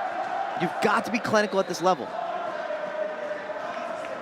31 minutes on the clock, and RB Leipzig, Umut and Anders find themselves 1 goal to the good. There's a quick start against Team Hood Ninja in pyjamas. The 4th goal fell around the 76th minute mark. Will it be a similar story this time around? FUTWIZ have had a knack of conceding early, but then getting back into the game. Yes. They can't afford to go 2 or 3 down against this RB Leipzig side because the game will be over. I'm sure they wouldn't prefer it, but that has been part of the narrative. Every game, pretty much. They go down early and they kind of battle back in. I just think they like adversity. They're maximizing the marketing time. They're on air all the time, giving you extra time into penalty kicks in every single matchup. And I don't want to say they're slow starters because they're in the right places. Maybe they're slow converters. The resiliency that they show, though, in those matches, they'll always bounce back. I mean, it's exhausting. Here is Pele. Mbappe, step overs, slots it in the bottom corner, and we've got a game on our hands. Gifted, talented, prolific. You got the turn again. You're seeing the step over. That extra ball roll is so underrated and underappreciated in that moment. It gives you a little more of a re-angle for the 1v1. Goalkeeper can't do anything with it, but if you want to revisit that, you're looking to be a pro FIFA player, watch that one back. It's these little details. The subtle details make all the difference. It's the exit out of the step over as well that creates that space. If he just did a regular step over, he's probably not getting it. It's the movement that you can create out of that to open up the space past the defender. It's a 3-in-1. You got the step over into the ball roll that gives you a resurface to then use the outside of the boot, Trivela type of animation that we know is part of the meta this year. Once again, Team FUTWIZ are 1-0 down and equalising the game. I think they heard you talking. Like, Rich is on the commentary, we got to do something for him. RB Leipzig faced adversity against Brøndby yesterday in the quarterfinals, if you were watching that game. They prevailed in the end. However, if you go to extra time and penalties, there's only one winner looking at the facts, and that is Team FUTWIZ. Final chance of the half. Oh. The pitch has just opened up. That is... They're asking questions, Team FUTWIZ. They're going, what just went wrong? What happened? Horrific player switching. I don't know if it's a mismanage, a miscommunication. You got one player dragging too far this way. I actually believe RB Leipzig hesitated because it was so wide open, they didn't know what to do with themselves. They're just looking at it going, oh, all right, I'll take the space. Yeah, why not? Go on then. That's what we talk about, maybe the nerves. 45th minute, the pressure is on. Half-time, two-legged affair is what is in the offing here, as we see Umut and Anders in conversation right there. Don't read lips. A lot of the time it's Anders talking to Umut. This is what I expect from you. This is what I want you to do. You see the heart rates here from Ethan and Nixneb. Ethan with a cool 136. As the Saudi fans in the arena, they've been loving Anders throughout this weekend. Nixneb 142 and rising as they trail 2-1. Mike, we had 3 goals in the opening half. Let's have a look at them. And I said I wanted to watch them back, so I guess I'm going to get my wish. You get what you want. So you've got the likes of Leipzig. Beautiful finish there. I think we're back into the action. You're going to have to hold that. We might have to watch the other ones when they come back later. Mentioned Zaha. A little more of a defensive approach bringing in Klosterman. But yeah, the revisit, we're dealing with a lot of step overs. A lot of step overs and then one massive defensive error from FUTWIZ there in the 45th. I mean, I've got more questions now out of the back of that defensive error. Will it hurt them moving forward? Are they going to be a little bit more tentative to play a switch? Are they going to be a little bit more tentative when RB Leipzig get the ball and start to progress in the final thirds? You know what it looked like? It looked as if they didn't see that they had switched players, so you were just dragging them in the wrong direction. Opened. Yeah. Interesting, very interesting. It's uncharacteristic, it's unforced, and it's unusual at this level. Saw that run into the box there. The dribble pass came in, but maybe try and fake out the German cross into the box, send the runner in, and then play a different sort of diverted pass in field. RB Leipzig looks to go 3-1 up. Rashford gets a nice little bounce, but his pass is poor, and FUTWIZ, once again, in this back and forth affair, will come forward. You see that in high-end FIFA time and time again. You have to use dummy runs. It opens up space, it drags players out of position. It also gives you options. And when you have options, you have a little more versatility, you got variety, and it makes it harder to predict what's going to happen, when it's going to happen, how it's going to happen. Remember a lot of the ball, FUTWIZ, 60% of the possession at this point. Camavinga, a couple of twists and turns, but doesn't quite exit where he wants on that particular attack. To put it in perspective as well, not only are they playing for the trophy, 300 grand, the winner takes all. Unbelievable. Hefty pocketbooks. For one of these two clubs. Two European giants here, Team FUTWIZ. Their crowning moment potentially happening in 30 minutes' time. Or will it be arguably the team that was put together for this exact reason, put together to win? A dream team, some would say, in Umut and Anders, edging ever closer.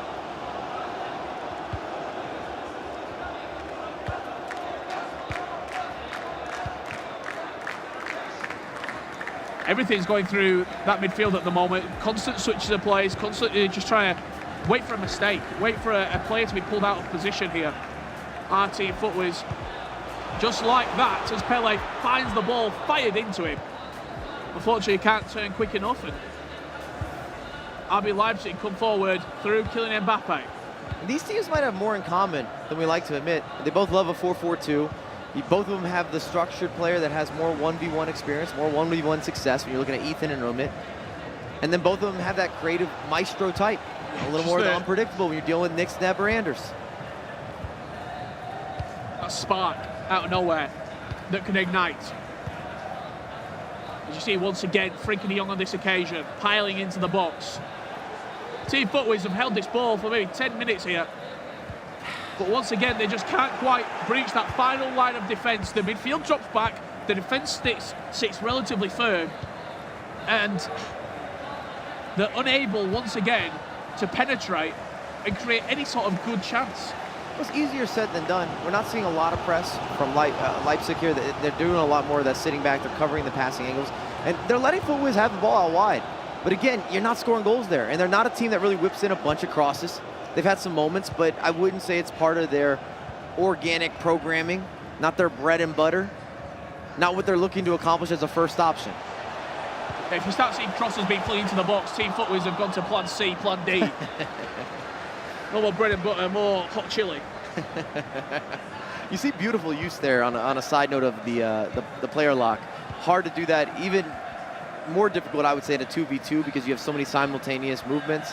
Still not able to unlock the space, still not able to generate opportunity, and we got to give credit to Leipzig's defending. It's been fantastic. Yeah, once again, they don't allow you chances, very free chances that you ever get against RB Leipzig, and when they can create just like that, inches offside, he sold it with the bottle scoop turn. And they have discipline. They don't get baited into the mistakes. And that's kind of part of the game in FIFA, is you're trying to misposition your opponents or offset them a little bit. Sometimes it's those fake runs, those dummy runs. Sometimes it's a quick passing or a skill move, or even throwing out an early skill move, knowing that you're going to go with a secondary skill move. It's again, just trying to get some of those defensive players or even the holding midfielders to move a little bit to the left or a little bit to the right. Find those margins. We do have a two-legged game in this grand final. We've got another 90 minutes left to play. How important is it for Team FUTWIZ right now to potentially get an equaliser going into the second leg? Personally, I think you probably take a 2-1 after trailing 1-0. You get back into the game and then they get the goal to go in front. If you're FUTWIZ, I think you're a little frustrated because you've had so much of the ball. Yeah. Especially when this man is galloping forward. Vanja Milinkovic-Savic offloads into Mbappe. Both sides, I have to say, have defended very well. I know we were just talking there about Leipzig's defending. That's why you have to revisit again. 45th minute. What happened? What went wrong? Because I'm sure we'll see it. Both teams have been so consistent, so reliable with the tackles, the player switching, the positioning. Even when they're pressing, whether they press or they go, they're doing this as a team. They're aligned. It's been a very 50-50 game. I mean, it's probably only 51-49, and that 1% is the mistake. But 1% can be a difference between a world champion and a runner-up. Injury time here in the first leg. Team FUTWIZ, 1 additional minute. They've had a lot of the ball in these wide areas, unable to really break from wide into central as the fake throws come out. This could be a chance here for Team FUTWIZ. That's Nick Sneb in possession. Getting to the byline. He's dangerous. He gets the ball taken off him. It's on the byline. I don't have a clue what's just happened, and the referee takes us into full time. And again, you don't even see that very often. That was the half drag back. It can be used as a setup skill. It's more of a builder skill, but we haven't really seen that in rotation in the pro world for a couple of years. It's kind of a throwback. Yeah, incredible first leg. A real tactical affair, a bit of a chess match. But who is going to move first in the second leg? Let's head back to the desk and Rachel to break down what they've seen. Yeah, thank you very much, Richard and Mike. I mean, what a first leg that was here in this year's E-Club World Cup Grand Final. I'll come to you first, Lee. What did you make of the game? I mean, you just got to look at the second goal, really. That's one that FUTWIZ, and you can see, I think that's almost certainly what they're talking about. It was a big error. Obviously, someone pulled the player out of position. There was magnificent amounts of space, almost to the point RB Leipzig had no clue.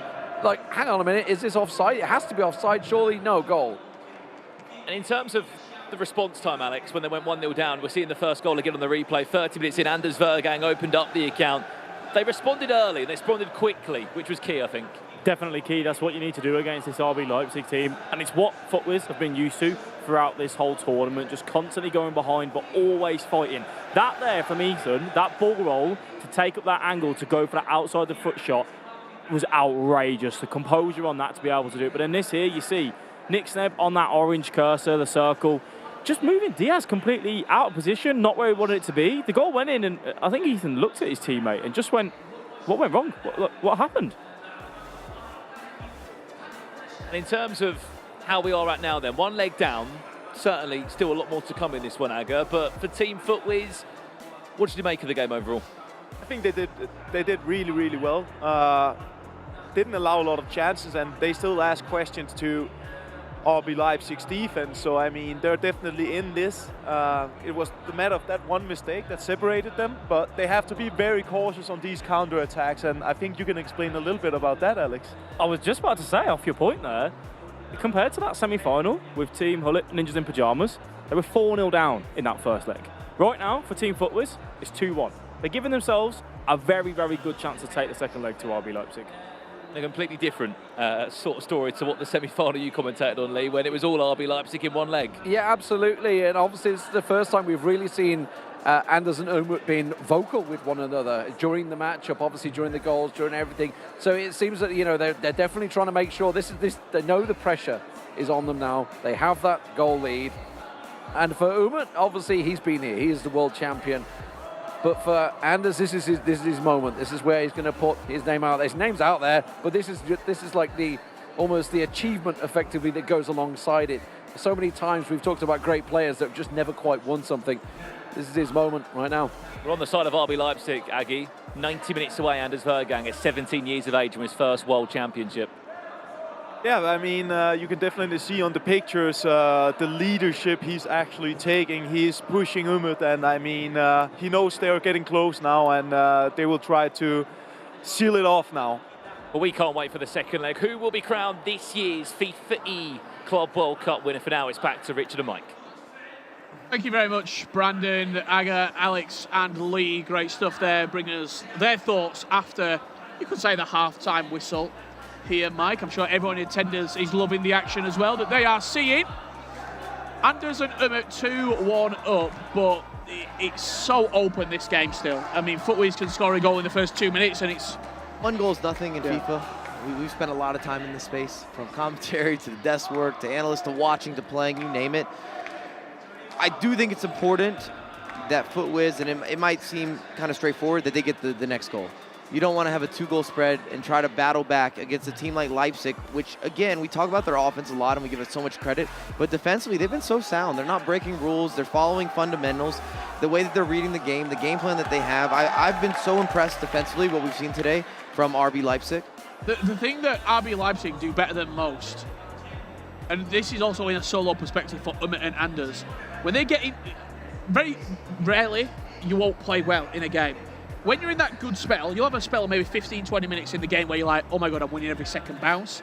I'm pushing forward, my press is good. They always seem to score in those good periods of play.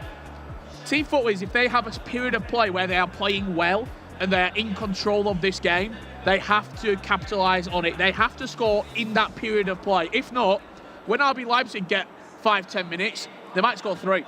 I like that point of perspective. It's definitely a true statement where there are a lot of moments in that second half of the first leg where we were saying FIFAe has the ball. They got a lot of possession, but they really weren't able to break them down, and not in the middle of the pitch. They were stuck on the wings trying to find entry passes. Here we go, back underway in the second leg of action. Your final 90 minutes of the FIFAe Club World Cup 2023. Richard Buckley and Mike LaBelle bringing you the crowning moments here, live from Riyadh in Saudi Arabia. RB Leipzig all in white from left to right, 2-1 up after the first leg. And from right to left in that team footwear strip will be the boys in green. Oh. Good double up there, because Milinkovic-Savic was walking through. Nearly the proper setup too. You saw the ball rolls going into the scoop turn, and it allows them to kind of change direction. And it works pretty well with bulkier players. Savic, of course, has the upgraded 5-star skills, and he moves much better side to side than you probably would expect, but there are more agile players, I think it's safe to say. I'm not sure if a 6'8" and agile. Well, to be fair, Petr Cech at 6'6", he moves a lot better than Savic. Mbappe galloping forward here, and this could be a chance for RB Leipzig. The step over's coming out from Umut. I gave you it in the first leg, so I'll give you it in the second now.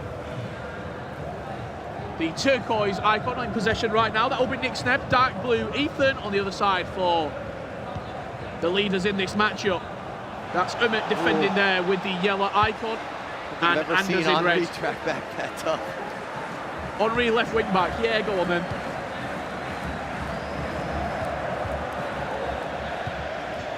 Bad touch though from Thierry Henry. As potentially a chance starting to emerge here from Team FIFAe.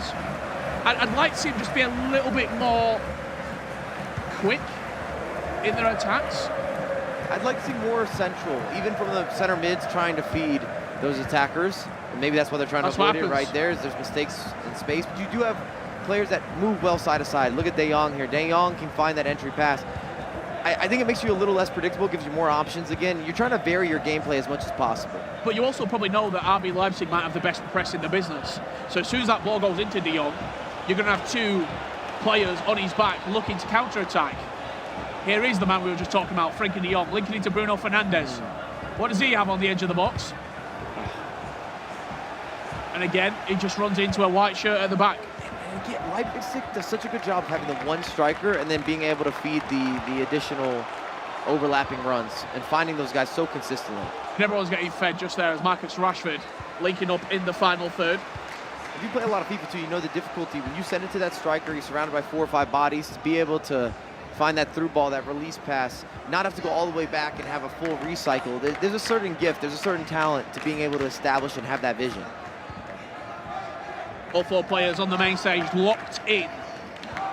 No one has broke yet in this second leg of action. Maybe FIFAe do start looking for a few crosses into the box. Maybe you just try and break down another way, because at this moment, in these areas, as they play the ball into the middle of the pitch, they've had one chance where they've scored. Other than that, in 120 minutes of FIFA, they've not been able to penetrate. Also love to see some of the versatility or different selections between players that are on the pitch. We've seen Henry now become a bit of a staple. Robin Van Persie's making appearances. You got the likes of Dembele. Not a lot of competitors are using Dembele, even though that new upgraded item has a bit of everything. It was about the ball out wide a lot here, but Ronaldinho just a little bit more time and space than he has previously. Frenkie de Jong into Ousmane Dembele, the stop and turn just not quite quick enough. Oh, he tried to stop, pop, and give you a little bit of something. I think he was trying to set up an Elastico. Just it was the right angle to have that moment of unpredictable nature, something to throw off your opposition, keep them guessing. R9 into Rashford, double step over, 3-1, RB Leipzig.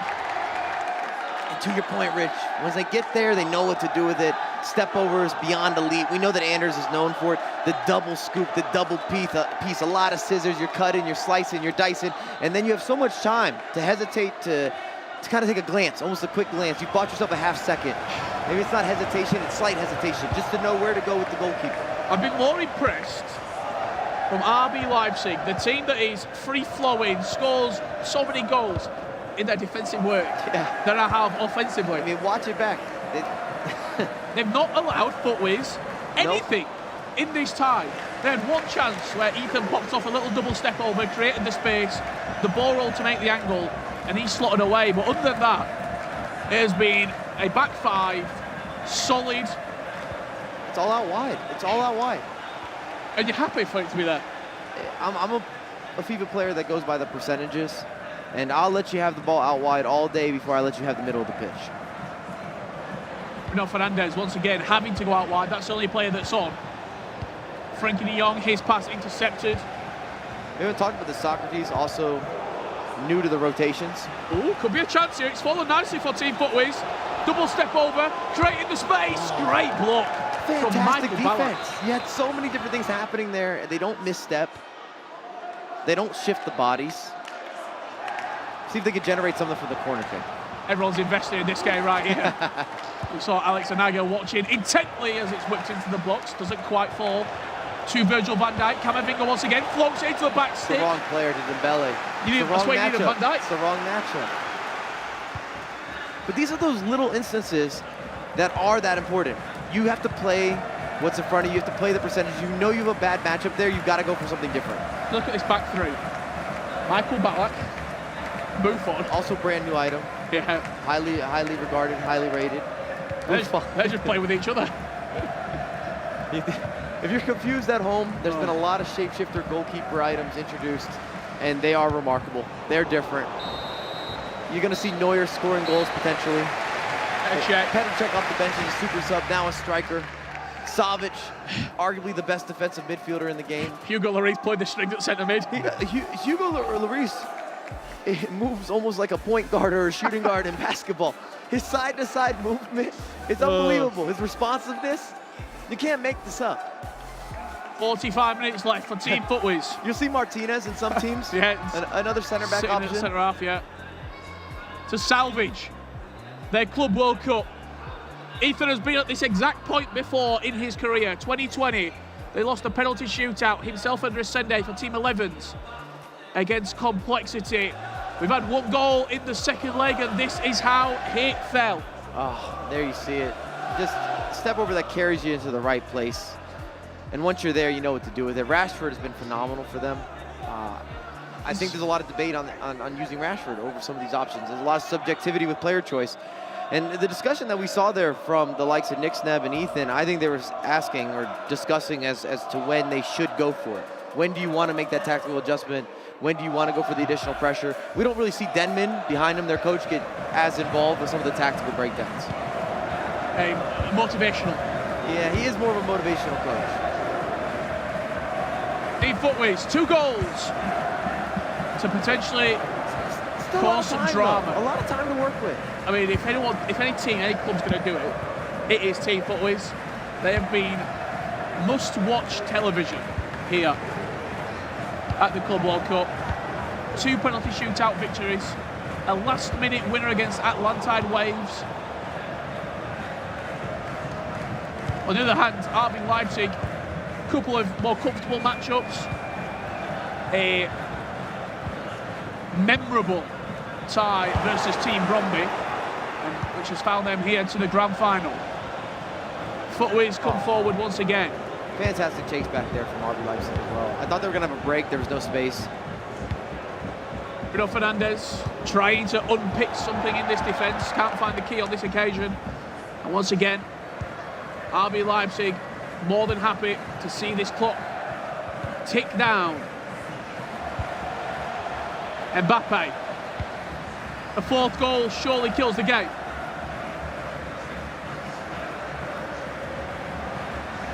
The next goal in this tie is pivotal in which direction we will twist and turn. And here is RB Leipzig. The ball falls very kindly to FIFAe. Sometimes there you make the tackle, it falls to the striker. On this occasion. Fancy footwork with Mbappe. Try not to step over exit you would have preferred, but I think they were just trying to kind of realign and then go into a secondary skill. I've not seen enough from... I mean, the wide players have had a lot of the ball, but they've not been able to get them narrow, especially when you start to create. A formation change has to be in order here for Team FIFAe.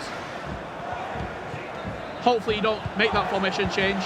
trailing 3 goals.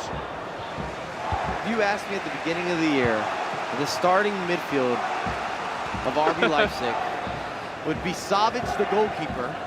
I repeat, Savic, the goalkeeper, and Socrates, who we have never seen in a competitive rotation before this year.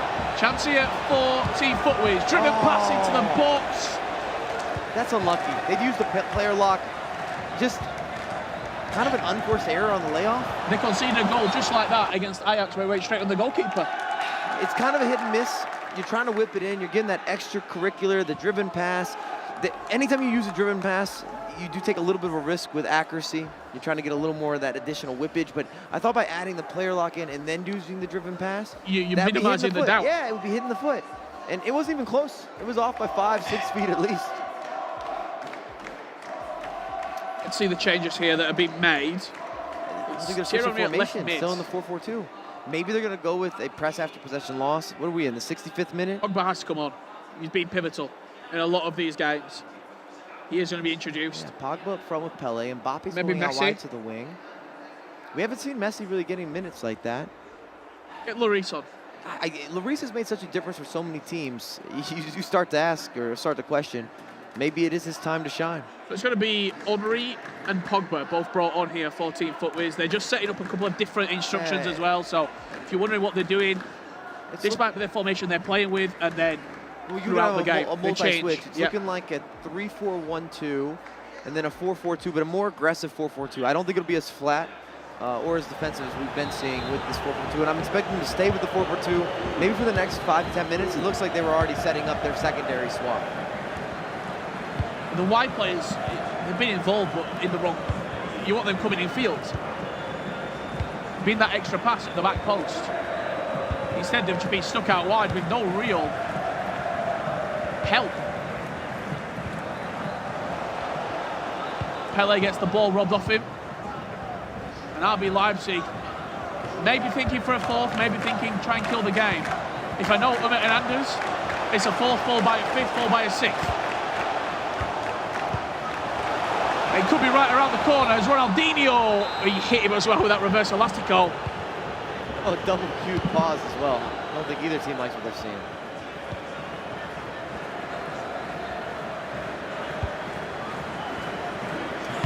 And I don't love the midfield here. The 4-4-2 doesn't give them the options that I think they need to have for some of the probing passes.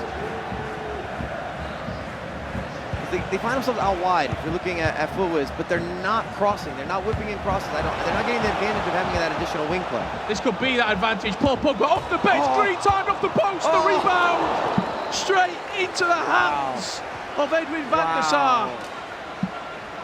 It's got to be said, that's unlucky. You did everything right there. The elastico, you open it up. You've got the double 5-star with Pogba. Green time, still hits the post. Rebound open, goalkeeper gets back into position. Maybe you don't take that first time going for the rebound. Maybe they rushed it a little bit, but the initial setup there with Pogba, it's got to be complimented. You can insert some superlatives. It's the right player, it's the right zoning, it's the right skill move, it's the right finish. What minute was it? Do you remember where they tied up the game against Atlanta Wave? I think the 77th minute they scored, and then the 87th they got the equaliser. They've done it before. And then the 120th for a winner. They've done it before. We've seen without penalties at this point. That one hurts. That one hurts because you had the ultimate teaser. Right. Yeah, but you got a little preview. You did what you were supposed to do. It didn't work out for you. Sometimes there's a little bit of that misfortune. And then I don't love the rebound attempt. I see what they saw. They went first time. You were in a good position. Maybe you take that touch.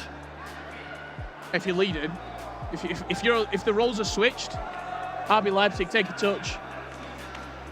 Maybe another touch, and then probably a green time finish. For Team FUTWIZ, he's willing the ball into the back of the net.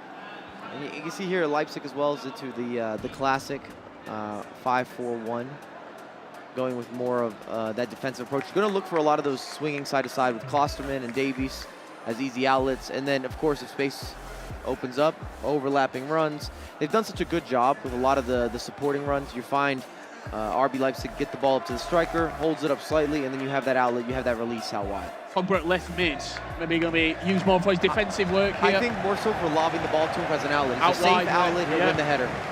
And he's probably going to be going up against a fullback. He should have a size advantage.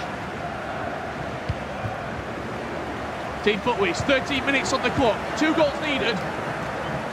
You've given us fireworks already. Do we have a couple more rockets in the bag to potentially tie us up? Paul Pogba, his pass intercepted by Virgil van Dijk, once again in the right place at the right time, and with black shirts flying forward, it means one thing, and that's space in behind for RB Leipzig. A little bit of a mistake there, losing possession with Ronaldinho. They go direct, and Thierry Henry's pass. That's such good defense there. The ball is falling back for Team Footwiz, all the way back to the goalkeeper. Sometimes gets a bit nervy in there. Every single loose pass is going Team Footwiz's way as Pele sticks it wide of the post. That might be it, Rich. They had to finish. We talk about needing to be a surgeon. You have to be clinical. They haven't been. And a little bit of that goalkeeper movement threw off the shot. It wasn't time green. I don't think it was even necessarily rushed, but Van der Sar made himself big. He took up a lot of space in the goal. Once again, into a pause. We can't have many pauses left at this rate. We're getting towards the where you see that little message saying you have no pauses remaining. I'm going to get ahead of ourselves here. I think it is worth bringing up. Umit now with the FIFAe World Cup. He's got the E-Club. He's got the virtual Bundesliga. A couple occasions being the German champion. I think he starts to join that conversation now of the Nicholas, the MS Desaris, the Tex. Putting his name in there. He just floated his name in the hat. I'm just looking at. I would say over what's the last... right is right. He also made the finals for the ECL. I know he didn't win the ECL, but he's there. He's looking top 4 in ECL this year. Like, you're just adding to the accomplishments in the achievement list. We're looking at majors. He's a very consistent operator, is Umit. Ever since we first saw him, I think, one of the big events, Atlanta, back in FIFA 20, he was just so cool, calm and composed under pressure. And that's when he was raw. Yeah. He's gotten a lot better since He's been redefined. With every championship victory he's had, he's added a little bit on. And maybe you're going to see Anders start to add on a little bit more. But Footwiz have got their own story left to tell. Ooh. 2-3 minutes remaining. Can they get the ball back? This is one of those key moments where it is a question. Is it 1 minute of extra time or is it 2? They've got to go now. Team Footwiz, 3-2 down. Surely Will not. they get a chance? That's it. RB Leipzig just holding possession. 1 additional minute, all the way back to the goalkeeper. Anders Vergang, Umit, you are world champions once again. RB Leipzig on top of the club mountain here in Riyadh, Saudi Arabia. Congratulations. It's got to be said, they've earned it. They've looked the most dominant throughout the last few days. Nobody wanted to play them. I talked to a lot of competitors. It was a matter of how far can I advance in the tournament while avoiding playing RB Leipzig. And commiserations to Team Footwiz. You see the sportsmanship from everyone. They should be proud. A fantastic achievement. I think this season, Team Footwiz, from everyone at that organisation, have levelled up when it comes to FIFA esports. They are a tier 1 organisation right now in FIFA esports. But S tier, RB Leipzig, 2 individuals, a super team assembled. And we said, and maybe not we, but the people said they had questions with Vergang coming into this year. All right, he can compete now. What's he going to give us? World champion. First year out, world champion. And he's still got 2 more events after this. We're looking at E-Nations, E-World Cup. He's qualified for both of those. Can he bring something back to Denmark? Remarkable achievement from Anders Vergang and Umit.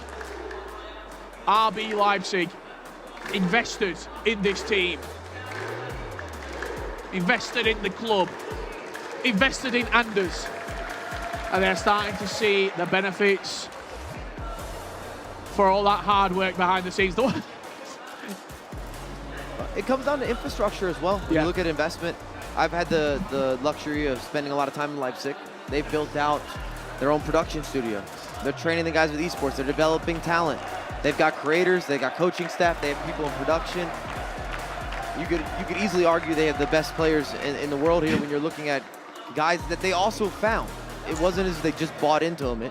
They developed them. The same with even Anders. We knew about him, but you still had to bring it together. You brought the mentality together. You've got that raw talent. You have to make it a world champion, because talent doesn't always come out on top. We got to give a lot of love to the coach as well, with Absolutely. Daniel, also known as the Ferminator. He celebrated more than Anders and Umet did. He's been there every step of the way, and he deserves a lot of credit. You got to work with a lot of personalities, a lot of egos. I bet it's a hard job to coach as well, Anders and Umet. There's two big egos right there. You're not wrong. You're not wrong. But so much FIFA I don't quality. envy him. I don't envy him. So much talent for our winning team. Spencer, take it away. Well, it's time to crown our winners. Congratulations, Anders, Umet. Please go and claim your trophy. The champions of the FIFAe Club World Cup 2023, RB Leipzig!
Incredible scenes there, crowning the winners. But of course, we've got to have a word with the lads from FIFAe Europe. An incredible run, Ethan and Nick Sneb. How are you feeling in the immediate aftermath? I actually don't know, I'll be honest with you. Like, we've just lost a final for like the trophy. Like, we really truly believe we're the best 2v2 team, but I'll be honest, like, I'm actually happy. Like, I truly believe we deserve to win, but that's FIFA, that's life. Like, whatever happens, happens. Like, I'm very happy that we played. I've got no regrets. All the practice went well. Congrats to Leipzig, they did play well, but I'm very happy with how we played, and that's just life, unfortunately. There was a moment at the end there when you got that second goal. We started to think, surely not another FIFAe's comeback. Did you believe? I did, to be fair. The whole tournament's been mad, to be honest. Like, the comebacks, the penalty wins. Like, we were never out. So when we got that 88th minute, we were like, come on, and let's do it again. But it wasn't meant to be, and yeah, it's sad. Still, on the bright side, $150,000 secured. That's impressive. That's got to be an incredible moment for you guys. Of course, like, after the event, we reflect back on it, it'll be fantastic. But as of right now, we're still upset. But of course, the money is great to look back on, so that's a consolation. Of course, the E-Club World Cup is specifically about the organisation as well. And FIFAe's, you know, it's a great org. It's been around for a long time. Just narrowly missing out on the major trophy here. But have you got a word for the guys at FIFAe that have put you in this position? No, I appreciate all the support. They all know it. Yeah, everyone back home, all the stuff behind the football scenes, much appreciated. And we apologize that we couldn't get the trophy, but I hope we done me proud. Well done, guys. You've been incredible, and it's really one of the stories of the tournament, the journey you guys have been on. So I hope you don't feel too down, and you can look back with pride. Congratulations there on a great campaign. You've got the winning team here, of course, RB Leipzig. We've got to speak to the guys. And as we said before the game, if you won that, it was going to be the highlight so far of your FIFA career. Is that how it feels? I not really, to be honest now, but I know, like, when I'm gonna look back at my career, I know this was like the first big trophy I won. I'm like really happy that we won. I feel yesterday we played really bad. I think we could have lost easily against one of the two teams, but today we played so much better, and I'm really happy, and I think it's deserved that we won after today's performance. You say about the first big trophy you've won. Are we going to see you win more this summer? We're going to see you in 2 more events back to back. What about a three-peat? Could you be the first person ever to win all 3? I mean, the haters can talk so much they want, but now I won the first, and I will go for the next 2 as well. an incredible performance from you as well. The fact that you've won the E-World Cup last year and the E-Club World Cup this year, that's almost impressive in a standalone kind of category you're in now as a multiple winner of so many different events back to back. Yeah, of course. I'm really happy to win also this event, to win this World Cup, because last year we didn't qualify for this event, and it was like we were shocked to not qualify for the Club World Cup, because we know we are such a great team and we are both so crazy players. And now we go into the aim with to win the tournament, and I think we just lost one game into group stage. We had the most points in the groups. We won today against NIP like really clear. I think it's a really deserved trophy. You wouldn't tell me the secret of your success before the game, but it's over now. Can you give us a little bit of a glimpse as to what makes this partnership work? To be honest, it was just a joke. We don't have a secret. We're just playing, and I think the team chemistry is really good. I mean, I like Anders very much. I think he also like me. So I think it's really important to get close to each other. That both are really good friends. So I think that's the secret. $300,000 has been secured. What does that mean to you? Of course, we're happy that we won the money, but the trophy is so important for all of us three. We worked like so hard for this, and everyone's so relieved that we won. Like we know everyone knows that we are the best team, and finally we proved it. Have a word of your coach as well. This is a team sport, you know, especially this event. RB Leipzig, the winning organisation. What will that mean to the team that you're representing? Yeah, of course. Like the team is really proud of us, like the whole club. I mean, it's not our first title, and like we keep going and going, and yeah, I'm so proud of the guys. They did so well, and yeah, I love our team chemistry, and yeah. Incredible stuff, guys. It really was. It felt like your name was on the trophy before you got here, but you kept bouncing back with the pressure. You were dealing with it. Did you ever feel it to be a lot of pressure on your shoulders at any point? Yeah, of course. Everyone, like Anders said, expected that we should win it. Everyone said you're the favorite, so of course there's pressure. But I think we managed to do really well, and we played really good over the 4 days. I think no team played so good over the 4 days, so I think it's deserved, and we also could handle the pressure. And hopefully Anders could also handle it in the World Cup, because everyone is also expecting a lot from him. Of course, I will also support him, as well as Germany. Yeah, of course. You don't get a lot of time to enjoy this celebration, Anders, because you get 1 day off, which I'm sure you're going to have to spend practicing, right? Because the next day, your E-Nations campaign begins. Tomorrow I'm going to go in the pool, that's for sure, but I also think there's some practice we have to do. And looking forward to the E-Nations, you know, if you were to get a victory there with Denmark, of course, what would that mean to you representing your country on that stage and winning? I mean, I will also want to win the E-Nations, but before the tournament, we had to choose between E-Club and E-Nations, and we both choose E-Club. This is the biggest 2v2 tournament we can win, and we win it together, and we are so happy for that. Fantastic stuff. Well, guys, we know you've won $300,000. Let's get it in. We've got a large check for you here. If you'd like to take that off me and hold that up, $300,000. Just there we go. $300,000 secured for RB Leipzig. A very impressive campaign. They looked almost unbeatable. They only lost 1 game in the group stage, as they said, and they came through some incredible teams to get this victory. So congratulations to everyone at RB Leipzig Gaming. What a tournament it's been. And back to you guys. Thank you so much, Spain. They started the tournament as the pre-favourites. They wrapped up the groups on top, and in the end, it wasn't convincing in the grand final, but they got over the top of FUTWIZ.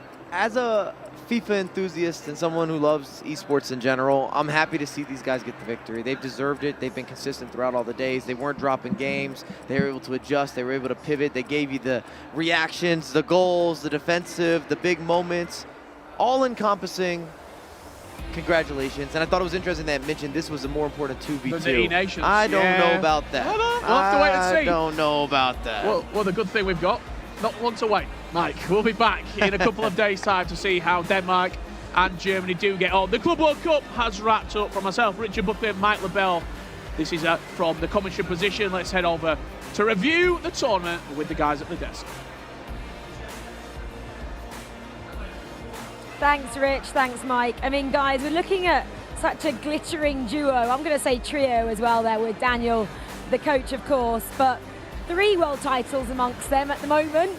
Obviously, we've got Umit He's got 2 under his belt until a few days' time when someone, of course, will take the FIFAe World Cup off of him, and it could be that man next to him. But what makes them so special then, Aggie? I'm going to come to you because you know exactly what it takes. He was saying there, it's a good job we like each other, and that definitely helps. Yeah, I mean, it's 2 world-class players, and I think a world-class coach as well, because it's definitely not easy to find a partnership with 2 big egos who has a lot of titles under their belts, and for sure will get a lot more. I mean, it's a dynasty, and we have one player in Umut who's already in the history books now with 2 World Cups as one of the best to ever play the game. He has a lot more years still to come. And then we have Anders, who already won his first Club World Cup. He's definitely also going to win a lot of more global titles. So, I mean, this is a dangerous duo. Alex, he's 17 years old. At the beginning of this tournament, he said, yeah, we're team favourites, and it played out that way. He believes he is the best, and he's proved it here once. Aggie thinks he might do it 3 times. What are your thoughts on that? Yes, he's 17 years of age. He's been playing tournaments, weekend league, rivals, all of that for so many years that it almost doesn't matter about his age at the minute, purely because he just has that confidence in himself in every single tournament that he's going to go and win and just go out there. And he says, if we don't win this group, if we don't win this game, oh, it's terrible. Like, we might as well just go home now. He's so confident in everything about it. We have to give credit to Umut as well, though, because yes, Anders, we know his quality. Umut, 10th for this season. He won the championship last year. He's won that there. Mike said it on broadcast. That puts him in the conversation as arguably one of the best FIFA players over the recent years. Yeah, it totally does. And let's go to the other side, though, Lee, and just a little bit talk about Team Footwear. Ethan, he said he still believed right at the very end, and he still believes that they are the best FIFA duo on the planet right now, and they were almost there, just came unstuck. 3-2 in the end. It looked like it possibly 3-1. What did you make of their performances and his words as well? Yeah, I mean, I guess with the way it's gone for the last couple of days for them, absolutely they should have believed, and they did. Because, unfortunately for them, they're playing against a very experienced, which is crazy to say for Umut. He's only 20 years old, guys. He's a world champion and now a club world champion. Incredible stuff. But yeah, a very experienced. He got the ball and said, immediately sent it all the way back to the goalkeeper, run the clock down, let's finish this off. And unfortunately for Footwiz, yeah, they just didn't get a chance to get that last-minute glory that they actually did in the quarterfinals. So, one last hurdle too many maybe for them. In terms of Footwiz, Brandon, their pedigree now, has it gone up a notch? Absolutely, and I think one thing that we don't see here is it goes without saying it's expensive to run an esports team, especially when there's not many of them in the UK. The team behind them, I think Rowan, Dan, and so forth, not just a website, but an esports organisation that's pumped a lot of money into FIFA esports in Oceania and in England. They foster and they nurture FIFA esports talent, and you know what? They didn't win today, but a top 2 in the world, $150,000. That does a lot, obviously, for the 2 players, but also what the esports organisation gets to that too. Absolutely, it does so much for them. Yeah, it does indeed. Well, should we just remind you guys at home then of exactly how RB Leipzig became world champions then today? We have their goals, we have some highlights to take you through. Yeah, well, this is, as we said, how the grand final did play out in the end. RB Leipzig making it an early start from them. Footwiz did bounce back, as we did see minutes after, and we thought, okay, right, game on. Thought game on, but it just showed that class from RB Leipzig to say, it doesn't matter if you come back. We're going to keep going at you.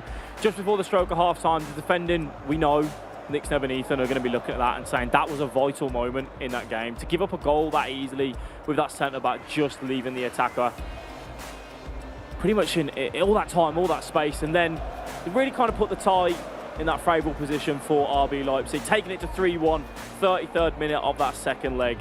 Footwiz, though, they did come back, they did try, and they also had 2 massive moments. That Pogba hit the woodwork, and then Pele just putting that one wide. This was their goal in the 88th minute, where you thought there is a chance. However, just a little bit too late. Yeah, a little bit too late, obviously, for the German outfit there. Well, that does sum up our first World Championship here. I do, though, want one quick final thought from each of you on a highlight. Doesn't have to be from the final, from this 4 days. I think for me, FUTWIZ's 119th minute sort of pullback, extra time. They were 1-0 down extra time. They pulled it back, and then that big winner to send them through. Great performance from them overall. Brandon? I've got to say, yeah, just FUTWIZ his tournament, 2 penalty shootouts they delivered. I think the longest ever penalty shootout we saw yesterday is something that we won't see again for a long time. Yeah. Alex, how about yourself? I'll go a different way. I'll say the comeback for RB Leipzig against Brøndby. Brøndby put up an excellent performance against them. It just kind of showed where you have Umit and you have Anders that they were possibly going to go all that way and win the title, which they did. Aggie, where are you going? You just stole mine. But I'm sorry. Watching the Danish, almost full Danish derby was big for me, but I'm going to go with the final then instead. I mean, Leipzig said they were going for the title and they backed it up throughout the entire competition. So I love that kind of scenario, yeah. And to say as well, Aggie, as 2v2 FIFA goes, we have to give credit to FUTWIZ and RB Leipzig. They gave us an entertaining final at least. Yeah, and on a very high level. We saw Nip, who is one of the best teams as well, just get completely outplayed in that first leg. So we had that thought that potentially this could be an uneven final, but it definitely weren't. It was very close. So big up to Team FUTWIZ as well. Can I have a favourite? Can I say the drama of Hollywood? I did just that. Anyway, guys, thank you so much for joining us here for the FIFAe Club World Cup. That is the first, of course, of 3 World Cups that we get to bring you this fortnight. And next up, we get to see which country has the best FIFA players in the world in our FIFA E-Nations Cup. You get to see some household names like MS Tassari, Nicholas, and even Dull and Mike are in attendance, and so are all of us as well. We'll be there on Tuesday. Will you? That's the question. We hope to see you then. Goodbye.